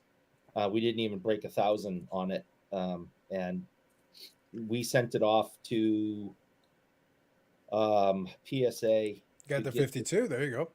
Yeah, to just get this is my authenticated. 52 mantle. Yeah. You see, the thing though with that one, Bobbles, you should have bought it when I did. I had sold mine obviously since then, and I talked about it on the channel. But I bought one. I want to say 10 years ago, maybe 12, and I think the going rate was like 450 on it at the time. It was a one for sure. It was a one. I Still didn't nice. pay much more than that for that one. Yeah, no, but I bought it at that time, and it was a nice looking card, and I sold it for 2K. So like today's price, that's the price. And it was my 52 mantle. I had a 52 mantle for years. But yeah, the idea at the time was to do the set. So if I had kept going and decided to do the set, then it would have made sense to hang on to it. But at this point, it was like, no, I'll let somebody else have it and let them enjoy it. Because it didn't make sense for me just to have it. It goes back to that Ruth, Dave's point about the Ruth and thing. I had a 52 Bowman mantle. When I was a kid, my goal would have been to have these mantle cards, and it would have been the thing. And then I had it. I had it for over a decade. I enjoyed it, but at the same time, I was like, so what am I going to do with this? If I'm not going to do the set, because I decided I wasn't going to do the set. If I'm not going to do the set, so what the hell is this card doing here? Still a great card. I still enjoy it, but it's literally sitting in the box gathering dust. What the hell for? So it's not providing me any enjoyment. I may as well move it on to somebody else. But like I said, I held it for over a decade. And at the time, the price I bought it was the going rate. And when I sold it for basically the going rate. That's why I say just having a nice card for the sake of having a nice card, sometimes you don't need to. So sometimes that's why sometimes people will buy these boxes and stuff. I was like, doesn't make any sense. You could buy this other card. You're right. It would make more sense to buy that card. But what if they don't give a crap about that card? Then who cares? So this one's for you. Nice Jackie card Bobbles. Lived and played in the 50s, several teams. Nice pick, not crazy snowing. Absolutely true. Good image on it, for sure. My thing is that I think a lot of folks now, even still, right now, and even the folks that like vintage and stuff, they'll talk, oh, you should buy these vintage cards. What if you don't give a crap about vintage cards? Oh, but you don't like the history. Maybe yes, maybe no. Just because they're there doesn't mean you have to get them. I'm at the stage now of my collecting life where I've enjoyed a lot of these cards and a lot of these sets, and I've collected vintage long enough. I could win the lottery tomorrow and have $100 million. I'm not going to buy a 52 Tufts mantle. I don't need it. I'm not going to buy a T206 Wagner. I don't need it. In that situation, it's not the money, but I don't need it. What am I going to do with it? Show off to other people that I have it? Hey guys, I spent a lot of money on a card. Cool, man. It doesn't count if it's not real, Eric. Oh, well, I'll tell you this. I hit the jackpot. I'm getting me a PSA 10 Topps test. Man, I don't even know if there is one. I don't think there's a PSA 10 Topps set. Not that I'm aware of. I think I saw 9. I will put a bounty out. There. I think someone can print one up for you if you put a nice enough bounty on it. Mm-hmm. Crazy Duke Snyder ended his career with the rival Giants. There you go. When I worked at Upper Deck in San Diego in 1991, Mantle would come by and hit on the secretaries. He was the man. There you go. I have a 52,000 Mantle with no borders, SGC authenticated. What's left is super clean. Hey, man, as long as it's got good eye appeal, that's the key in vintage. Good eye appeal it covers a lot. But that's what I mean. It's an iconic card. So the reason I use that example is that is an iconic card. It's an iconic card. It's an awesome card. And I appreciate it for what it is in the hobby. And at one point, I would have definitely wanted to have one. But then after a while, I was like, okay, but after I got it, and I was thinking in my head, because there were years when it was expensive, yes. But you could get a low-grade copy for many years. It was attainable if you wanted to push and make it happen and, like, do it. I'm talking like 15 years ago, thereabouts. Not like in the last 5 years or whatever. If you had really wanted it bad enough, you could have made it happen. Today, it costs so much just to start at the starting point, at the most beat up version. But then at the same time, I'm like, but even if I had bought it back then and had it now, I'd be sitting there going like, how much do you guys want for this? Other than simply, I guess, the prestige, like, what am I hanging on to it for then? Unless I'm doing the set or I'm doing something very specific. If I'm not, though, What am I hanging on to it for? I think it's a cool card, but it's not my favorite Mantle. So then what do I need? I actually like the 53 more than 52, personally. That's just me. I think the biggest key with that one that you would have to consider is if you're looking at it at the dollar value today, like what is it worth today? You would have to ask yourself, even though you could cash out of it then, it is one card that has continuously gradually risen. And I think it would be one, if you were into it low, it would be one that just made sense to continue holding on to. So I think you can make the justification. For me, I would just be thinking about what else I could do with that money. well, Be it cards, be it right, something else. it's situational. Like if you needed the money right then sure. But if you didn't, I think you would have to consider like that's almost like what like a savings or a stock investment or something like that. In that particular, that's a card that you could look at it and call an investment. You spent X number of years ago, it's grown, and you know that it has potential for further growth. No, I get what you're saying though, but the point that you're making about not needing the money actually works against it too. It's like, all right, but then what do I care about an investment for? Like it's literally just taking up space somewhere. My point is that right now I'm at the point where even now, whether I have a lot of money or not, I just don't want stuff around me that serves no purpose. If I want to have it, then cool, that makes sense. Otherwise, I don't give a shit. Get this crap out of here. Whatever I it mean, is, get out of and here. that's what I mean by looking at today's circumstances. But what if in 20 years you wanted to retire? What would it be in 20 years? You could use that money a lot more then than right now. And if in 20 years that it grew, then that could help you in your retirement path. Yeah, but like I said, if you know what you're doing with investing the money, you could make more than enough money to. And again, we just talked about a moment ago. If you don't need the money, you're probably already well on your way to retirement with or without the card. That's the thing. Like again, to your point, it's circumstances. Snyder played for the Mets in '63 and Giants '64, got him 400 home runs. He's one of the few cards desired by non-collectors. Yes, the 52 Mantle qualifies as that for sure. I've seen more 52 South Mantle than Bobby or Aoki's. Yeah, it's not rare. It's definitely out. It's expensive, but it's not rare. Right. When I think about what else I could do with the money, I always keep the cards because I enjoy the cards more than money that I don't need. That's true. Like that's why I'm being very clear about what I'm saying. With a lot of these cards that I'm talking about, I would rather have the money in the cards because I don't care about those cards that much relative to it. There was a point at which it was aspirational, but then when it came in range and it became possible, I realized that I didn't want it badly enough. I still think about selling mine every day, but no, I would never having a chance showing it. I paid $5,500. I know I'd get a nice profit. Yeah. And that's why I say, as long as there's still, your hesitation tells me there's still an aspect of owning it that you enjoy. Yeah. And as long as that is the case, that makes total sense. And every year that goes by, that card is going to be worth more. That's what's great about vintage. That usually vintage does not go down. I will have you know, sir, that the Don Mossy futures are still holding very steady. They are not going up. But they don't go down. Oh, with inflation, they've definitely gone down. So when you invest in vintage, the players already have their career. Their stats aren't going to change. Their knees aren't going to blow out and ruin their career early. That's the way to invest money. Invest in Mantle, because every single year. Oh, he's hashtag investing. Bubbles. He's hashtag investing. It's dangerous waters he's treading in. These are controversial statements, sir. I'm not going to get into the argument of whether or not vintage will ever go down, because I can tell you vintage has gone down. Yeah, there are definitely cards at vintage that have gone down. Yeah, there is vintage. There are iconic, to be fair, there are iconic blue chip vintage cards that do appreciate over time. To your collective points.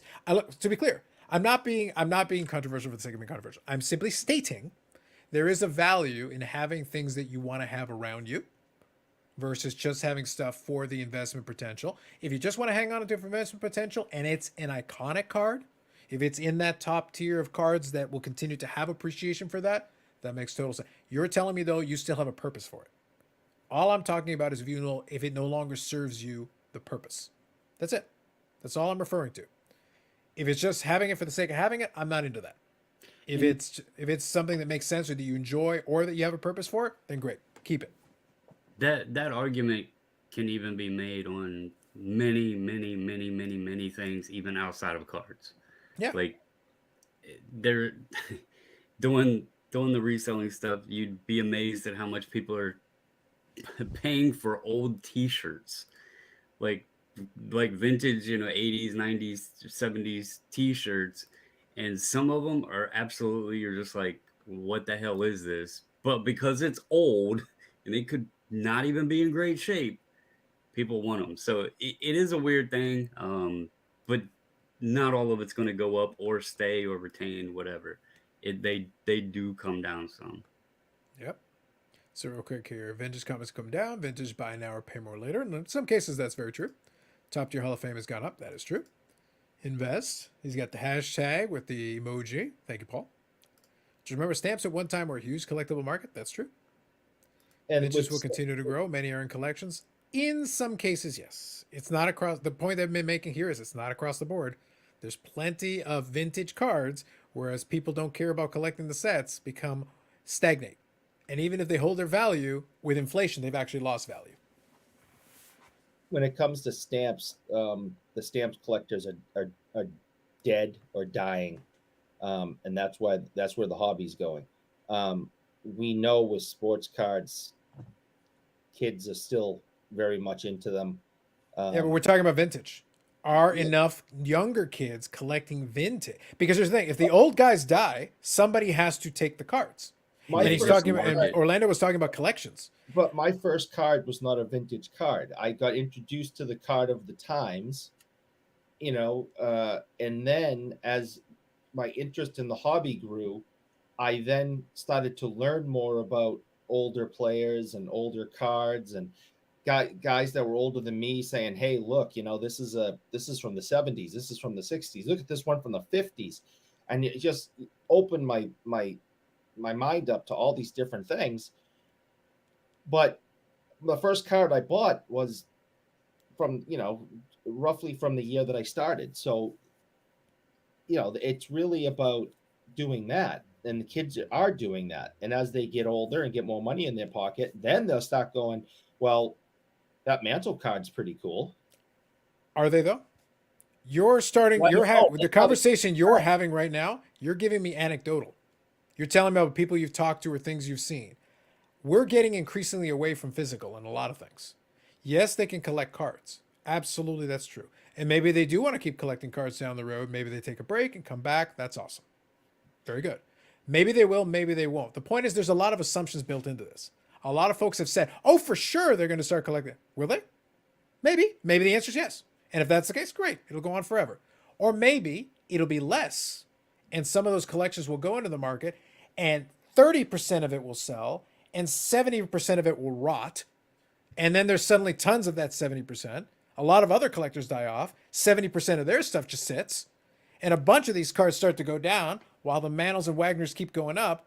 But all of a sudden, even the top tier Hall of Famers, the T206 Honus Wagner goes up. But this Caramel Wagner, oh, it's just stagnating. What was 10,000 10 years ago? What's it now? 11? But with inflation, that means you lost. You didn't gain, you lost. So what the hell happened? Well, people who want it. Other people appreciate it. They don't actually want it. You They'll have look to at it. take you have to take into account too, and there's many other examples that you could use. But in all R3 and probably most all of the chat, when we started collecting sports cards, there wasn't many popular cards outside of sports cards.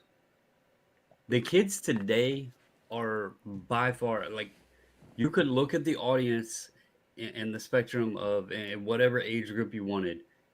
I would be willing to bet money the population that is into Pokemon and that sort of thing dwarfs those same age individuals that are into sports cards. Whether their dad is trying to expose them to sports cards or whatever. And many, you got to think of the timing too with Pokemon. A lot of when we were, looking at like a parent or something like that, a grandparent showing us their sports cards, a lot of the age group now that's having kids, they were in that 99, that early 2000s when they were young and they were exposed to Pokemon. So now when they're having kids, they're exposing them more back to what they were into, which was Pokemon. So it's dwindling off of sports cards being the popular thing, especially for the younger generation. Yeah, that's the only point that I'm making. That's why I say, like, sometimes I'll argue with the vintage guys. Like, guys, I'm not trying to tell you that it's going to fall off a cliff tomorrow. That's not my point. I'm discussing erosion. I'm talking about a steady segmentation of. There's more options. They don't have to collect cards at all. Nostalgia or not, nostalgia be damned. Maybe they don't have to And get the video physical card. games. Yeah, it can be a variety. It can be a variety. I'm not picking one specific thing. I'm pointing out, again, just to be clear, Eric's like 1,800 years old, so that's in its own category. But this year I'm going to be 40. Bobbles is a couple of years ahead of me, so we're right in the age range where we still got years presumably ahead of us to collect. Here's the thing: I've been collecting vintage since the mid 90s. I was collecting vintage since I was in my teens, so I've been collecting vintage for a long time. However, my tastes have narrowed. I have the knowledge base to know about some of these other things. I don't know everything, and I don't pretend to, but I've had enough exposure to understand tobacco cards, caramel cards, understand some of these other cards. I've seen them. I think many of them are very cool. I don't want them because I don't need them. I think they're fun to look at. If I'm going to spend my money on it, I'll spend it on the stuff I want to collect. I will still collect some vintage. I've got a roadmap of vintage sets that I want to work on. But after I'm done, and I actually see that roadmap, it will not end tomorrow. It will not end next week. It will not end next year or the next 5 years. It's going to take me a little time. But when I'm done that roadmap, I'm probably not going to buy a vintage card again. And that could be less than 10 years from now. And then I'm done. Unless you're offering to me for $1. And by then, according to your theory, it should be way more than that, right? It should be super high. Well, I don't want it. Not interested. And I collect vintage. And I am a card collector. So I'm already predisposed to be in the category you want. I don't care what it is. I could have a full T206. What am I going to do with it? I'll flip it, I guess. But otherwise I don't want it. Thanks for sharing. Well, what about the kids that have no exposure to it in the first place? You say, oh, they're going to research and learn about it. Maybe they will. And maybe they'll develop an appreciation for it, and maybe they'll collect it and want the physical copy. Well, then you're good to go. Or maybe not. We don't know. The point is, you're assuming, you're hoping it's going to be like that. Maybe, maybe not. I see the end, at least for me. For you, it might go on forever. But I won't speak for you. It's not my place to speak for you. I use my brother, obviously he passed away in 08, but he was born in 1989. At 10 years old, 1999, Pokemon came out. If he was alive today, his birthday would be March 17th. And you figure he would be turning 34 years old. Okay? Assuming, hopefully he would have a kid by now, he played football. He played baseball. But he never, and even though I was huge into baseball cards and all of that, he didn't. He went to Pokemon because video games were also a thing that was growing very rapidly. Pokemon had video games. They had the TV shows. My son is 22. Even though I'm into sports cards, he has tried to get into it. He's into Yu-Gi-Oh! And Magic. I let him do his thing. That younger generation is more attached to the social media aspects, the video games, and I seen Dave there said Star Wars cards. Yes, Star Wars was popular, but the video game attachment to many of the Fortnite cards and all this other stuff, Fortnite is a massive game. How long has it been going on now? All of that stuff was things we didn't really experience. Yeah, we had Atari and stuff, but it wasn't online interacting with other people. We didn't have the cell phones. We didn't have the social medias. All of that stuff. Hey, Bobbles, you're a couple of years older than I am. I had exposure to Atari, but I started with the Nintendo, buddy. Well, the Nintendo Atari, Entertainment the Nintendo, the I know, Super I know. Nintendo, I that kind know. of Sega Genesis, all that. But yeah. But they weren't online. What was it? Was it the Dreamcast? Was the first one where we had the online exposure? So the Dreamcast was the first one you could successfully connect to the internet. You could attach to it and play with it. Yeah. Yeah. So I mean, I looked at it and thought, like, I think a lot about my brother, and I just kind of think about where he would be, and if I had a niece or nephew, and then I look at my own kids and their age, and like what they, and not only them but their friends, Mhm. and like I'll ask them, hey, how many of your friends are into sports cards, whatever, and it's not many. They're mostly into the other areas. So I'm not saying it won't. Mhm. Uh, it won't change, or maybe as sports, who knows? We don't know the future, but Yeah, and there just could seeing it be over the time, you're it's definitely like a different change. I even stayed away from the potential for there to be lesser interest in the sport, because Mhm. one of the keys here was the whole history element. What if you don't give a crap about the sport at all? Then your interest might not be as much to even begin with. It might not Hell, even be start. esports didn't exist when we were young, but look how big those are now. Yeah, it could be shifting interest in other. Like I said, there are so many more factors that are playing into this. And by the way, I'm completely okay where if you come back to me in 20 years and go, Carlos, you're wrong. Okay, fair enough.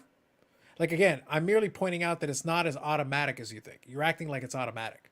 There are other factors playing against it that you're discounting, and you could be right, I could be right, or maybe we meet in the middle.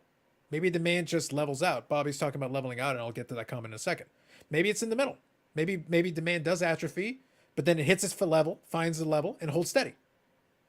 However, I will say, to point out the reality of it, if it holds stable, then it is in fact dropping.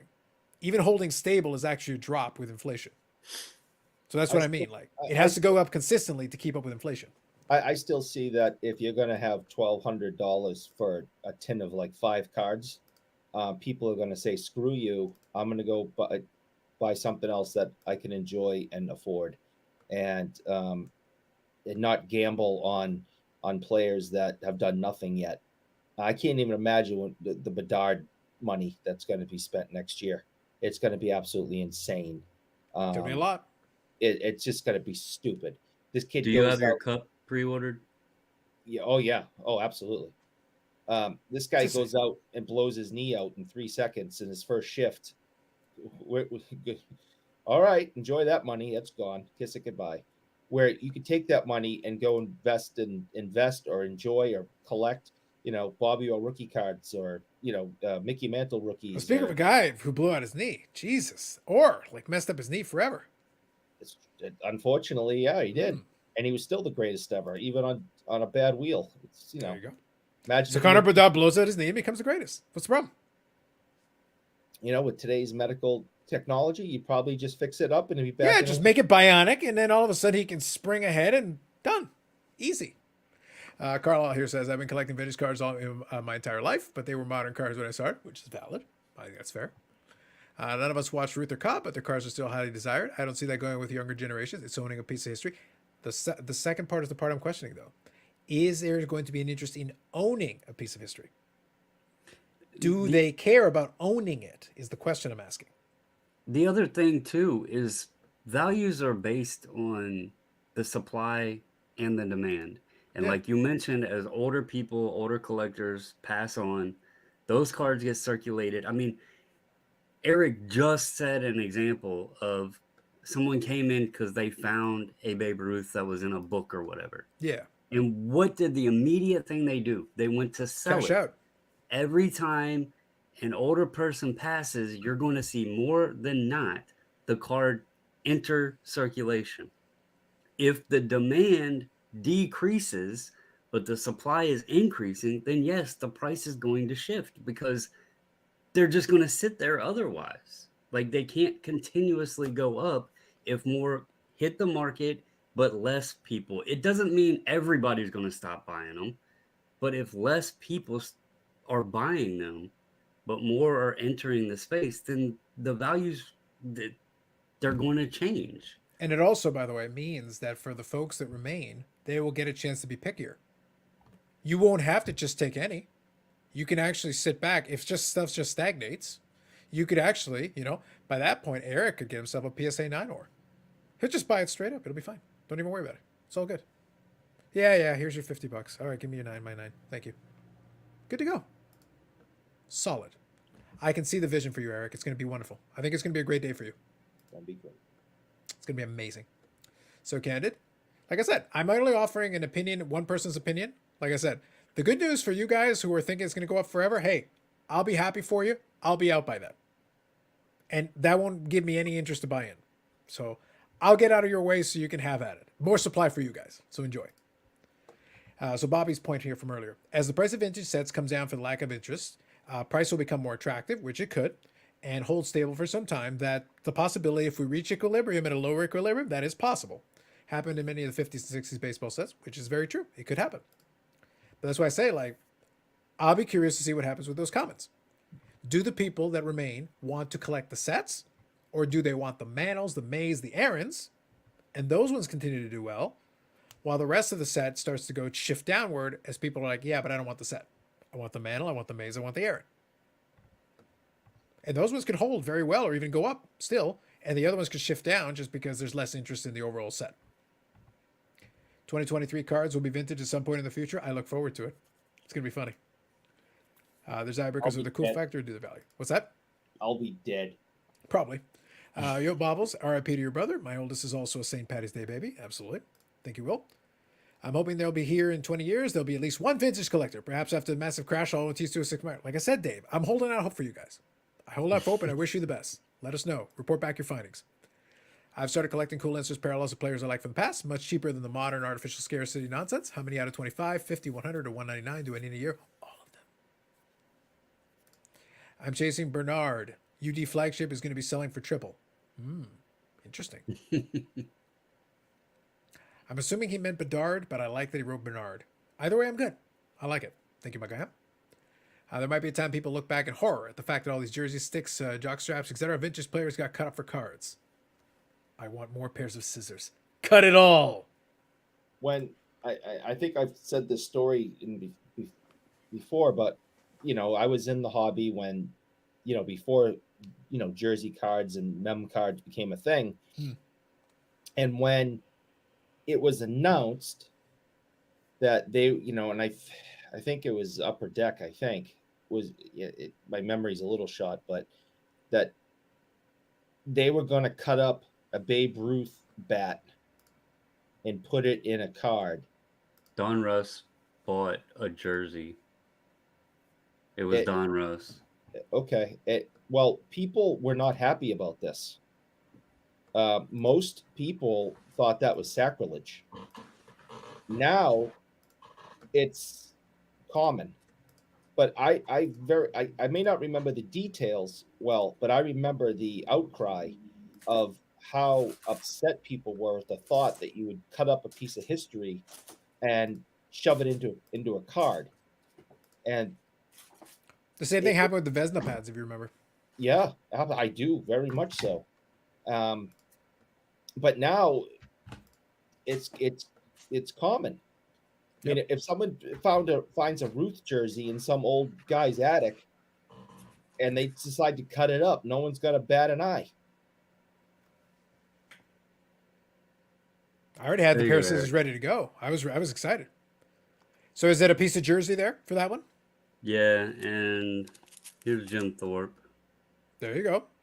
And that's a solid swatch right there. That's pretty good. Wow, that's awesome. Here is Mr. Onus. That's bat and jersey. There you go. Nice. Tom Sterling, yep. And then there's Jackie. Solid. I like it. So.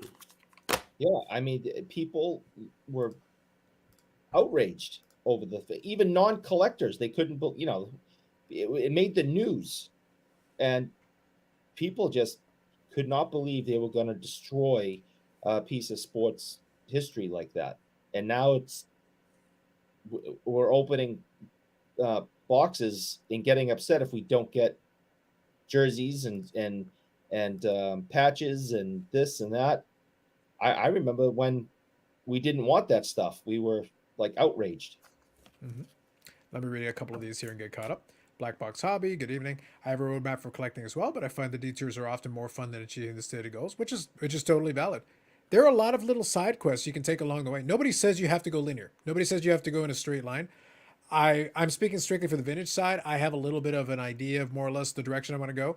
I've had the benefit over the years of being able to read up. I used to read the Sports Collector's Digest, the big book when they consolidated the two. Now they just broke it down into the vintage piece. You can get that separately. I used to go through it and look at a lot of more obscure issues, some of the fun stuff, and I thought there's a lot of interesting stuff there. But as I said, it goes back to what I said earlier. I don't want to have millions of cards.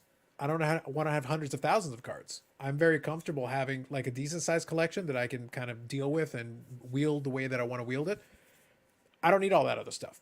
I'd be content just seeing it. If I know a collector who has it, I'd love to check it out, look at it, and give them praise. Hey, congratulations, great collection, whatever. Look at it. I'm satisfied. I don't need to own it. And it's one of those things where everybody's going to be different. Some people need to own it. They need to physically possess it, and that makes them happy, and that's the best. And if that's true for you, then hey, have at it. But I'm like, there's certain cards I want to own. And when I'm done owning that stuff, maybe I'll move on to something else. But I'll hang on to the cards that I own. Like I said, the stuff in this box I built up over years, I like the stuff. As long as I like it, it stays. If for some reason I can't stand it anymore, then it goes. St. Bernard, like Beethoven, maybe. Man Baubles, you just spelled it out. It's not like there's no demand, but the demand goes down even slightly. Bex? Or did you mean Bernard the Elf from the Santa Claus? References. Weekend at Bernard's, close. Bobby's talking about the Vesna pads. Thought to be Vesna pads, maybe. Question mark. Oh boy. Most memorabilia is confirmed through auction houses. They're the true historians, as we all know. I sensed a little sass there from Bobby Brill. A little bit of sass I sensed. Even through text, I sensed it. I remember the big thing that Eric was talking. That's how I knew it was Don Russ back then.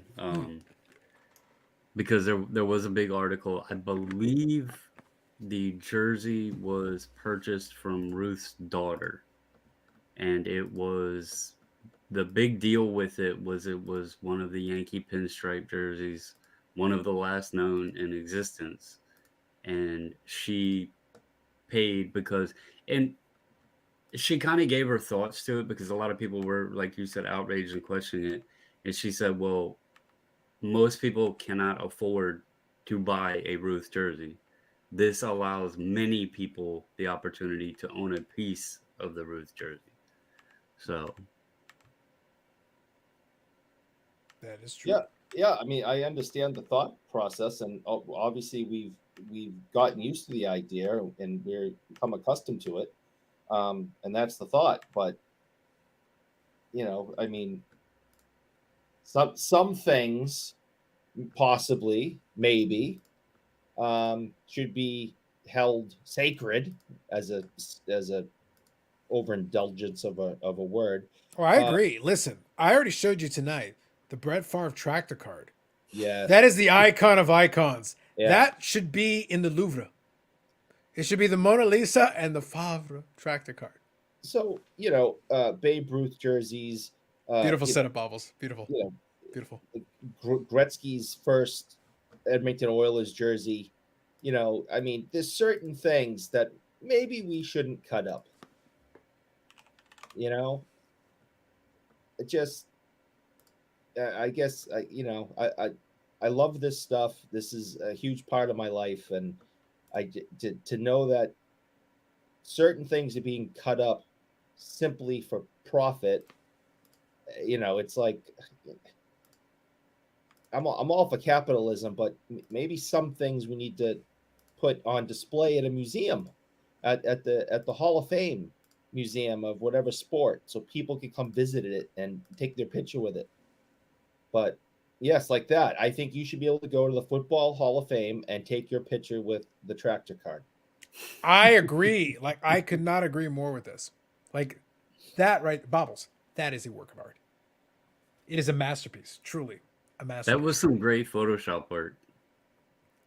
I'm highly impressed. Go back to the Packers one because I think they actually have it on a further I will pull it up. But all I want to say is, like I said, we talked about all this tonight. Look, I will burn all the fucking 52 manos. Burn all that shit. The Wagners don't give a crap. This is the only card that should exist in the hobby. The rest of it is irrelevant. Irrelevant. People have skewed priorities. Clearly. You do not understand. Thankfully, I'm here to try to set as many of you straight as I possibly can. You just don't get it. And we appreciate it. As you should. As you should. And I will find the other one because, frankly, Uh, anyway, all right, real quick here. Did you say tractor card? I did. Let's cut up Eric's bougie jacket for a card. True. Come on, That's right. It Bob. is sacred. It's correct, sir. Very sacred. All right, so here we go, Bobbles. Here's the answer to that question. I got it here. Tab. This one. Okay, you no, go. it's just the way the grass looks. I thought maybe it was further out, so they literally just photoshopped the helmet in the background. Wow. Chef's kiss. Beautiful. Biggest icon in the hobby. Roaming around the expo in the early 90s, there were hundreds of junior and pro hockey jerseys for sale, and they weren't very expensive. True. Only a 6? Psh. Something of that rarity? Sir. Something of that rarity? Own a piece of the tractor? Dare we even live the dream? Spider jacket patches? Maybe. Maybe. I like here you brought up the reference. Do you drink Chianti with your fava beans? Your fava beans. Oh God. Well played, Bob Jackson. Well played. Well played. Perhaps I do. Perhaps I do, sir. Listen, I think if I do, in fact, get my hands on that card, I may have to do a video where I am, in fact, sipping from a fine beverage. I won't even use my beer. At that point, I'm cracking out the whiskey. And we're grabbing the good stuff. This is high class. High class. I love that he just described it. Well done, Paul. Well done. Tonight has been an interesting night. We've gone in a lot of unique directions. I've enjoyed it. It's been something. It all started with Steve Aoki and graded 8 tracks. Led us to the cup discussion, to an appreciation of the Havre tractor cards, a potential coaster, a potential new coaster candidate. Pretty good. And my own personal PPP loan from my mom. Mm-hmm. Mm-hmm. Like the Chianti movie. Would Eric keep Bobby Orr or Marcel in a hole in his basement? You mean like again? There's a reason for the restraining order. And he already said, you're forgetting about Ray Bork. He already said he can get to him anytime he wants. Interesting. I wonder how much cups run increased compared to previous years. Yeah, that question was kind of posed a little earlier tonight. I have no idea. What's interesting is that it wouldn't surprise me if they increased the run, but at the same time also they increased the price. So it's one of those things where it's like you have to go through the material in some way. Normally you don't bother to do both. You can't totally do both, but at the same time it's like, are you going to sell enough to get through it? Because you don't want it to sit. Half the point is the hype. You need to be able to have the price point where you can actually sell through. Although most of the people that I hear are selling through so far, we'll see how those allocations are doing. What do you think is behind that door? Facts. I noticed a new rookie insert that's out of 249. True. PPV did he? Perhaps. He tried. He's trying. I'm working on her. I'm gonna get that $9,000. I'm telling you, we're gonna open up cup next week. Yep. Yep. Once it's your distributor, I don't think UD really cares. No, they don't. The distributors, though, are the one. Remember, the price you're seeing on the retail side, the distributors have a say in that too, because the distributors are doing their mock-up. That's what I'm getting at. What I said earlier, when we made the joke about the super chats and the cup tin. Again, I can get the cup for cost. $1,500 is the retail price. If I get it for the price I can get it at, it's not $1,500. It's not $1,400. It's not $1,300. If you're getting my drift. I thought It's a huge Expo was pretty strict on their pricing, and that's why they had like the diamond. On their online retailers, they're downright militant. They like if you're an online retailer, like a diamond dealer or whatever they call it, Yeah. if they mess with it, they will cut you off. Right. Distributors are a little bit too. distributors are a little bit weird because like if you're a distributor and you just buy and you happen to have a distribution account, it'd be tough for them to get to you unless they know where you got it from. But I guess it depends on, what material you have and stuff like that. Like there's things you could do, but it's kind of weird. So that's the only way I would just be clear on that. There are some, but to your point, Upper Deck normally is more militant than most on it. They're really hard line on some of that stuff, especially for something like the Cup, because they do get permission to use the Cup. The Cup is the NHL is very protective of that IP. So if they do something weird with it, the NHL is going to have a thing or two to say about it. So they have to be careful what they do with them because that is considered their premier product. It is the biggest one. It's the one the NHL kind of cares about because the Cup is a trademark thing. So it's not just any regular product. A new coaster, excuse me as I go back. Yes, sir. Again, a potential new coaster. It's like, should I show it again, Eric? It was so beautiful the first time. We all enjoyed it. Should I show the potential new coaster in a CSG holder? Maybe, perhaps. Yeah, perhaps. Here's an interesting question that somebody here may or may not know. Go ahead. I'm going coaster shopping while you're doing it. Who is the player or the image that is in the Cup logo holding up the Stanley Cup? Does anybody know the silhouette, that? you mean? Yeah. My guess it would be Gretzky. I think so. Based on the pose, I think so. And I also think because Gretzky's is One second, let's just switch this one. what do you call Yeah, he's a sponsored athlete. sponsored athlete from Upper Deck, so I assume it's Gretzky. I was just curious of that. I believe so. Like I'll go take a look at the silhouette again. I feel like it's the image of him holding the cup up from Edmonton. Like Yeah. I'm just guessing straight up, but I think that's the one. I'll double check it, but I think that's right. But look at it. I almost guarantee it. Just saying. Just saying, Paul. Just saying. Here. Have you ever graded a magazine? I have not. I have an older Sports Illustrated I like to grade for display purposes or the group submitters. Group submitters for the magazine ones? No, I don't know. It's the isn't it CGC? Not CGC, sorry. Isn't it the comic book guys? They do the magazines and stuff like It's that. CGC. CGC. Oh, it's still CGC? Okay. Yeah. So yeah, CGC, they do like magazines and comics and stuff like that. So that'd be one. Yep. I would assume they would have group submitters for that. I'm sure. Yeah. It'd be the same idea as everybody else. I'm pretty sure there's comic like people. That's another one people have asked me about, but Yeah. I'm sure that there's somebody out there. I don't know any names to recommend or anything like that, but I'm sure that there's some out there.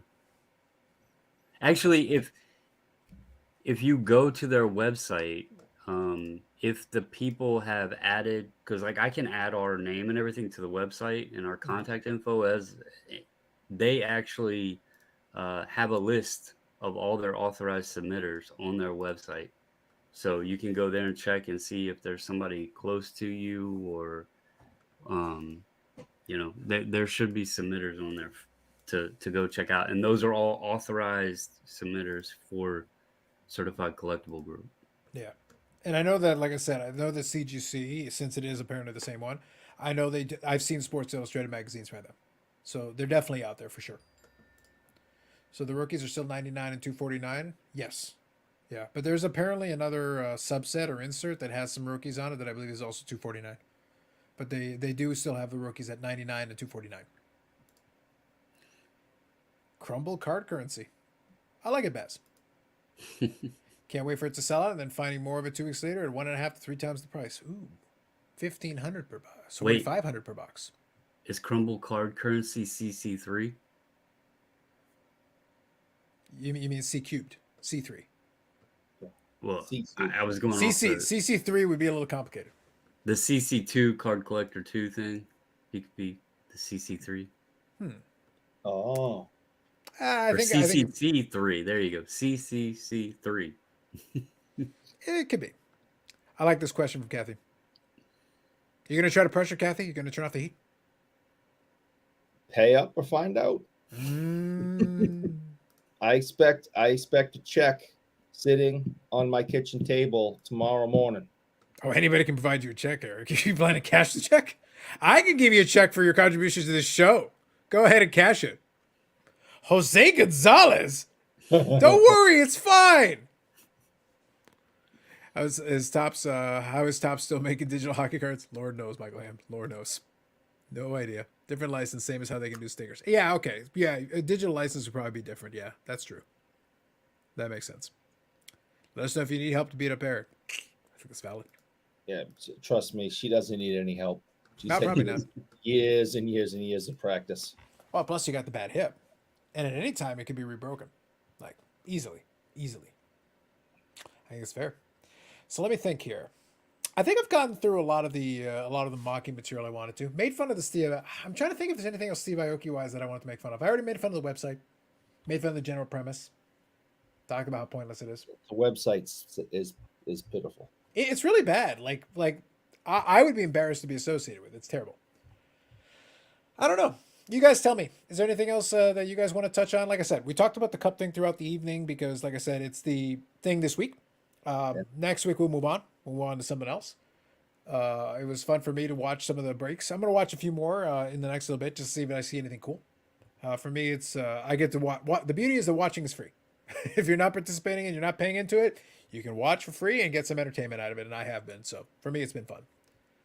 But I don't know. It's Have there been multiple YouTube channels that are breaking the cup and showing it off, or oh yeah. Well, there's channels that like break that are like doing one-offs because it is expensive. So they're like, yeah, we'll open a tin, and like here it is. Here's the tin. We paid X amount, and we'll open it up.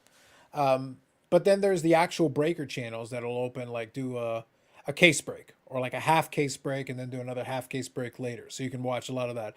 I think Klutz and Chara did some breaking of it. So that was a good one.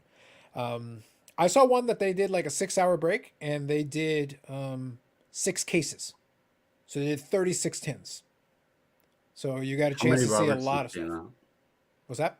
How many Robertsons came out? Not a lot, man. Not a lot. I showed you one of the nicer ones I saw. I showed you one of the nicer ones. Like, I know you don't like the button thing, but it's out of 3 and it's the RPA design. So it's the parallel of the RPA. So it's a low number one. I would be on Eric's team there of give me a better patch. Don't give me a stupid button. I'm not a big fan of the buttons. And they got to use all the material they got, Bobbles. Yeah, they paid money for the jersey. They got to use it for something. It's pretty boring. Just a metal. Listen, the button card is the equivalent of the stew.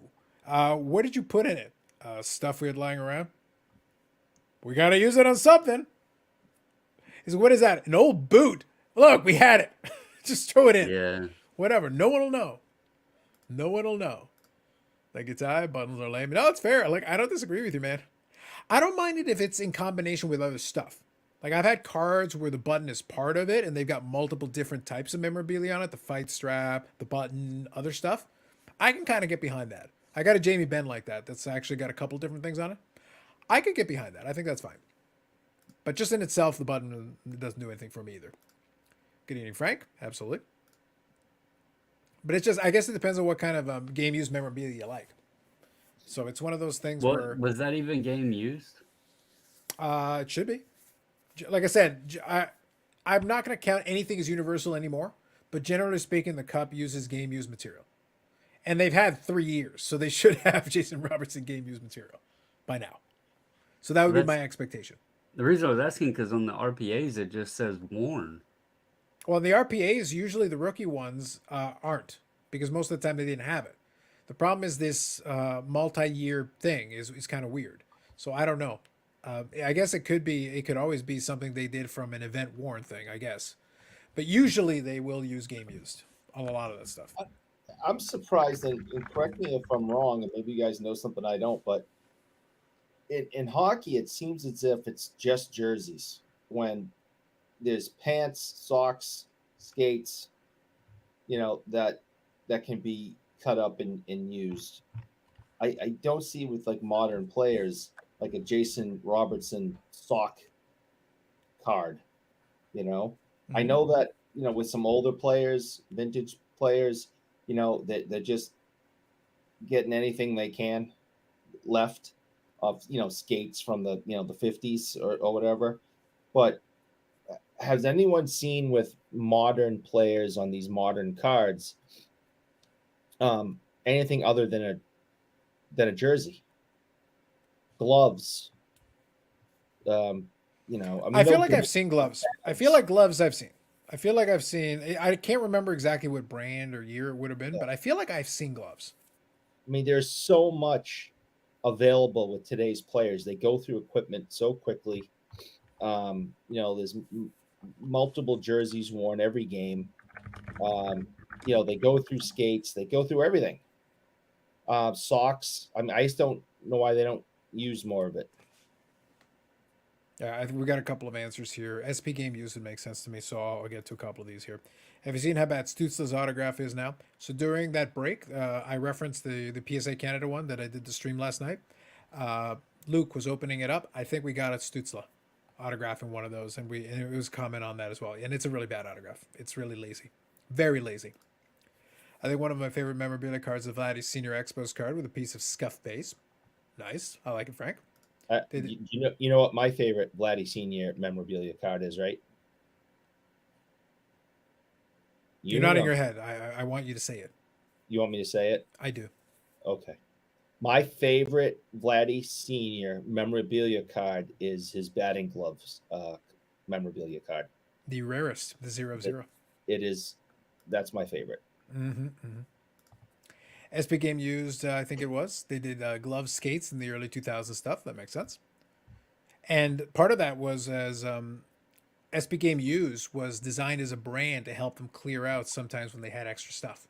So whatever they had extra Game Used material, they would clear it out because that's why they came up with a lot of weird subsets for SP Game Used. Sousa took lessons from Mr. BBS. Barry Bonds. True. I suspect socks aren't player issues. They aren't technically a sock. The problem is a lot of these vintage players he's talking about is like, oh man, Bobby Orr Game Used sock. By Game Used, you mean from his sock drawer, right? Oh man, Bobby, really? It's like, yeah, here, have some socks. Oh man. I mean, I know Bobby Orr didn't wear socks. He skated barefoot. But so you're saying that Bobby Orr Game Used socks are right on par with the Vladdy Senior gloves? No, because I mean they're still called socks. You know, even though they have no feet in them. You know, the things that go up over your leg pads. Those are socks. You know, they're held up by a garter belt. Those are socks. So you're wearing socks and a garter belt right now? No, you can't see. Thankfully, look after the closet and piggyback discussion, we don't want to see anything. We've seen enough. Yeah, they're socks. Mm-hmm. And I just have never seen a modern card with pieces of sock in it. I'd be shocked if they didn't have one of those multi cards because there's certain cards where they'll do a lot of equipment. I haven't looked at any of those recently, but I would be shocked if they didn't employ some of that more obscure stuff in some of those and throw it in. But I guess it depends. I have to see. I'll have to take a look at some of the other cards that I still got left over that have some of that extra stuff. We'll have to see what's on there. Cool. All right. Well, I think it's one of those things where I don't mind going to the usual time, but at the same time, I'm not going to drag it out for the sake of dragging it out. I already got in a lot of mileage, and I cackled at the tractor thing. I could milk the tractor thing for a while, but I'm not going to. But I could. I'm just letting y'all know I could. Anyway, all right. So I'll leave it to you guys in the chat. If there's anything else you want to chat about, let us know. Otherwise, yeah, I think we can wind her down and call her an evening. I confused Bobby. I'm sorry, Bobby. There was a lot of sock discussion from you. A lot of obsession about socks. Just because it doesn't have a foot on it, it's still a sock, right? What are they called? Leg coverings? Pad holder uppers? I mean, what? I feel like pad holder upper sounds like a technical term. Bobbles, what do you think? I mean, for Bobby Orr, maybe a leg holder upper. When we were kids, we wore long johns under our hockey equipment. Game used long johns with a trap door. Is that the kind of game use you wanted there, Eric? If it was from Bobby Orr, let me at it. I'm not here to kink shame, but I might have to start kink shaming Bubbles. I'm sorry. And I also appreciate that you updated your subheading. So thank you for that. A knee holder togetherer for Bobby Orr. I feel like we're going into technical ones. Booties. How could it be a booty? There's no feet to them.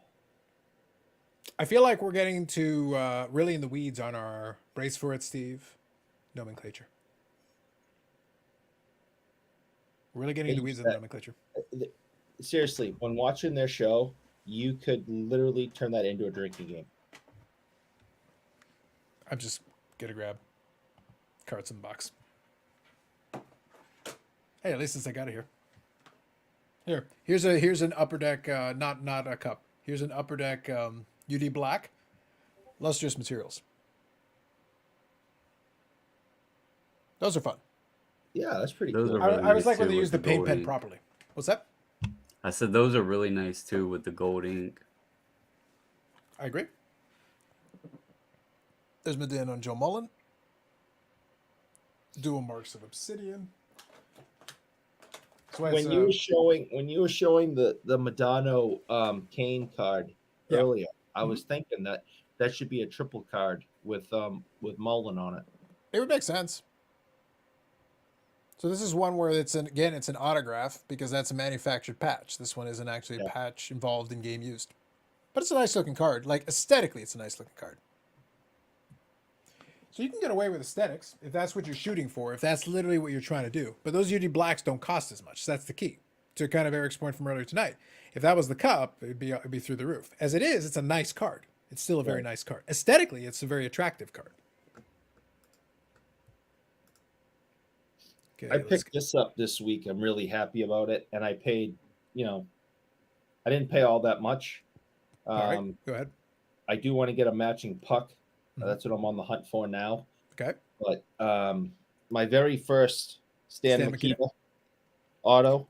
Those were actually good, the trilogy cards, because I believe it's a cutout with like it's either a sticker or a piece of paper underneath, but the Stan Right. Mikita sign, but then they made it a cutout. Yeah, and I really like it. And here's the Bossy from the same set. Yeah. I think that if you're gonna do a quote unquote sticker style, Yeah, at least make it a cutout and then it sinks Yeah. in a little bit. I think that's Yep. better design. I think it looks fantastic that way. Actually, it's silhouetted. It's framed. I really like them actually. So yeah. So this is an open question here for Bob, and this one works kind of into what you're doing there, Eric. So I'm gonna come back in a second, but if you and Bobbles want to share, what is your favorite card on your desk? So I've got within arm's reach. I can grab one for me. That'd be easy. But if you guys want to throw one in there, Bobbles showing a couple of nice ones. So I'll leave it to you guys. I'll come right back. I have so many sitting here. But Bobbles, in this case, you and I are okay because we've got stuff within arm's reach. It's easy enough. Favorite card on your desk, though. That's the caveat. I got a desk right here that I've got within my arm's reach. But I'll be right back.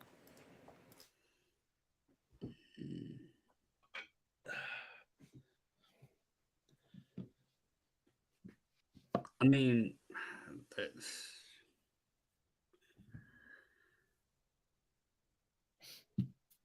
there's a few that I would say favorite, but for different reasons.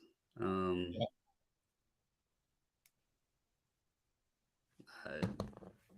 Yeah, I mean, I don't know. Honestly, I'd probably put this one, and not just because, not because of the value, but the Ruth. Mm-hmm. Nice. The reason probably for this one, I do have the Robertson green here and the Future Watch Auto also on my desk. I mean, I have Hank Aaron, Jim Brown, Lou Gehrig, Red Grange, the Jackie rookie, Nolan, Willie Mays. Like, there's a ton of stuff here that I love them all. This one, I'm choosing because the missus actually picked this out. I randomly asked her one day, I said, if there was one card that you could pick that you would like for us to own one day, what would it be? And it was funny because she didn't know, the card number of it. And obviously Ruth has 4 different variations in the 33 Gaudy set. And she said a 33 Gaudy Ruth. And I was like, okay, which one? And all she said was the yellow one. And I was like, oh, so the most expensive of the 4. And I didn't think that I would ever get one. And I came across this one. It's a great copy. Again, it's eye appeal type thing, but because someone cut the Big League Chew off the bottom and it has the little punch out there where the Gaudi logo would be down in that bottom corner, it made it to where I could afford it.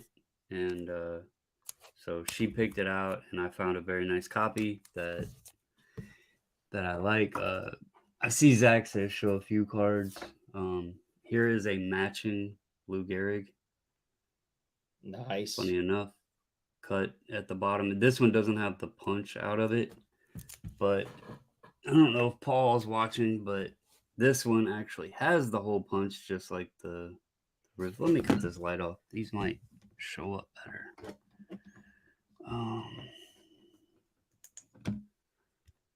So it's not there, but there's the red Grange.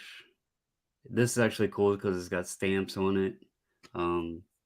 I guess this was redeemed, so it has stamps where it actually has the dates on it. This is another no border variation, but you're not gonna find a better image on the maze. Like, it's perfect, clear. Like, I even showed this to those back pages, Eric, and he was like, that's one of the greatest maze images. Now, sure, it doesn't have the border, but again, makes it affordable. And so, yeah, I mean, there's a ton here. So, Well, that's why I think it were actually worked out nicely when Bob was asking the question, because, like I said, you've got a bunch on your desk. I have the box here, so it made my life easy. So I'll show a couple. So I think I got 3 or 4 here. So we talked about the Kane Medano connection. So like Upper Deck was really all about that. In 09-10, for whatever reason, they really were keen on this particular connection. So they did a enshrinements of the two of them. So the on-card autograph with it. So this is the same year as that previous one where I did the 2 fabric ones. So I'll share it a little bit. So there you go. Nice clean autograph on both guys. So this one's out of 35. The enshrinements. Same year again. They did dual signature patches. so they put them together a lot. This specific year, this 09-10, this is saying the Jamie Benn rookie year. For whatever reason, they kept putting them in, they kept pairing them up that year. This one's a fun one because this is supposed to be the Sidney Crosby Ovechkin tribute. So really all it is just they took the design of the RPAs for them that year and put other players on it. So there's the Medano Ovechkin Crosby tribute design. Just like the Makita with the kind of the cutout. Yeah. I Which love is that. Which is funny though, because at the same time, it's like, okay, on the one hand, I get what you did, but I kind of would have liked it if you had actually taken a picture of Medano maybe in his rookie year. At least play into this theme since you're going with it. Literally, it says rookie above his head, but that's Medano well into his career. He's a veteran by that point. It's like, look, you're doing it anyway. You may as well. And I think these were out of 10, so these were actually pretty tough back then. I'll never forgive myself for not going back to that little card show that was at a hotel up in Chantilly several years ago. Wow, that's and nice. having the opportunity to pick up not only the 0405 SP Authentic Redemption Ovechkin, but a Future Watch auto way cheaper than they cost today. I'm so mad at myself for not going back and getting those. But as you should be. We're very upset with you. So that last one was Panini Dominion. That was a Dominion. That's when Panini did have the hockey license briefly. They did produce some very nice products. That Dominion product has some nice game used memorabilia, on card autographs, and with that design, it's very clean. So the autograph is nice and clean right on it, and then you got a nice patch piece to go along with it. A solid size patch piece, nice piece, game used, whole 9 yards.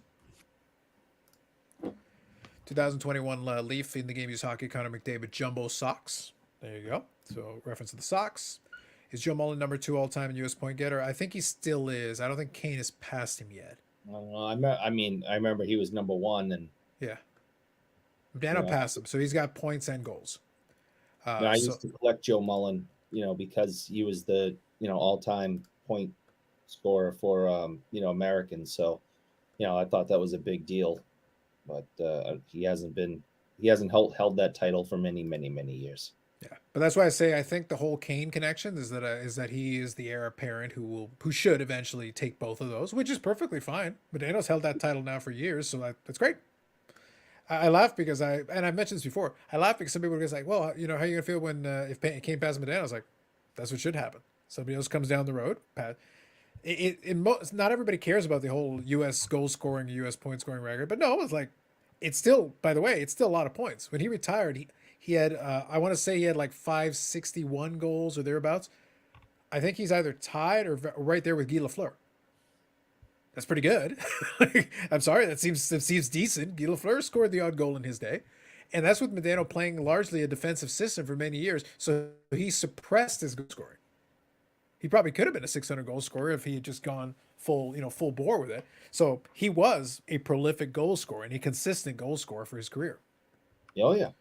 So Kane has the opportunity to pass him. That means he has to play very well for a very long time, which I think is fantastic. We had serums of hockey socks until players started ripping them off in the mid-'80s. Then the manufacturers stopped using them. There you go. Yep, so we covered that. Thank you, Zach. 33 was a good year, Bobbles. You would come back from the Great War, and you would kick the chewing tobacco habit. In 33, the Great War was long over. Yeah. And the Second World War was 6 years away from starting. Yes. Yeah. So not quite. Great story of the Ruth Bobbles. There you go. Good night. Absolutely. Bobbles with the Borders card subset. Facts. Without borders, yes. Two of my favorites, Kane and Modano. Very fair. Great players. It's one of those things like the combination makes more sense now than it did in 09-10. In 09-10, I'm wondering if they were just kind of hoping that eventually because there were some interesting combinations where they would throw players together and down the road it made no sense. But in this case, like eventually this will actually, sooner or later in the next couple of years, it'll actually make a lot of sense. It's like the Modano Joe Mullen, but the Modano Joe Mullen made total sense by the time they produced that card. Right. This case, they went early and all right, hey, congratulations, you nailed it. Yeah, exactly. Yeah, you're right though. I think a Joe Mullen, Modano, Kane card I think would be interesting. I think it would make a lot of sense now, especially. It'd be cool. I think it would work out. Cool, guys. All right. So I think it's been a lot of fun. I think we'll kill her tonight before midnight. And then we'll come back next week. We'll see if Steve Aoki's projects come in. Ken Golden can still light himself on fire. I've given him plenty of opportunities. I've been very disappointed in the lack of Ken Golden lighting himself on fire. Well, maybe next week. There's always the dream, my friend. There's always the dream. We started with a dream and we're ending with a dream. I will say as well, we'll have to see. I'll update later on if the ComC thing comes through and the other one. I'm crossing my fingers. I'd love for it to be that quick and early for the 8-week one, but we'll see what happens with that. But I think some more stuff coming up in the next couple of weeks. We'll have to see. I'm going to have a little bit of time, I think, in my hands the next little while to produce some videos, so I'm starting to do that. I did record a pickup video for just a card that came in and a little showcase of it, but that'll appear on the channel tomorrow. So that'll be the game plan with that piece. And then we'll go from there. So otherwise, folks, if you could hit the like button on the way out, we'd appreciate it. Don't do it. Do it. Don't Make do it. Happen. Do not do it. Nothing makes Eric happier than the like button. There's nothing to like here. This is a bunch of nonsense. So many things to like. Listen, you got to see not one but two Favre tractor cards. Exactly. Not one but Thumbs two. down. Thumbs down, everybody. Huge thumbs up. My God. Huge thumbs up. Amazing. Amazing. So we'll give Bob Jackson the last word here. Bedbugs are warned about Eric biting when they have babies. I hate you, Bob. You should have had your sign for that one. He's not worth my sign. Wow. Wow. All right, folks. So on the East Coast and the West Coast, you're still on Friday. Have yourself a good rest of your weekend. Take it easy and have a good one. If you're somewhere in the belt where we are, stay warm. If you're somewhere where it's not so cold, stay as you were. We'll go that way. Orlando had freaking 75. If he has something to complain about at 75, I don't know what to do with him. Like, it's fine. You're fine. I think who else was? It was 50 today. I had to put a jacket on. Oh, shut up. It was 82 here yesterday. You can shut up too. But no, tomorrow it's supposed to only be a high of like 34 or 38. But yesterday was 82. It's going to be in the teens here tomorrow. So just. I'm used to random bounces up and down of weather. So it's like I said, I wear the hoodie indoors and I've got a space heater here. So it's like, I'm not doing that just for fun. It gets cold. And we already know, like on the main floor, it gets damn cold. I've done that in the past, so we'll see what happens. Anyway, folks, pleasure. Thank you all in the chat for hanging out. Appreciate you as always. We'll catch you in the same one. More videos coming up on the channel. Live stream will be back next week, Friday. Same bad time, same bad channel. Have yourself a good one, and we'll catch you in the next one.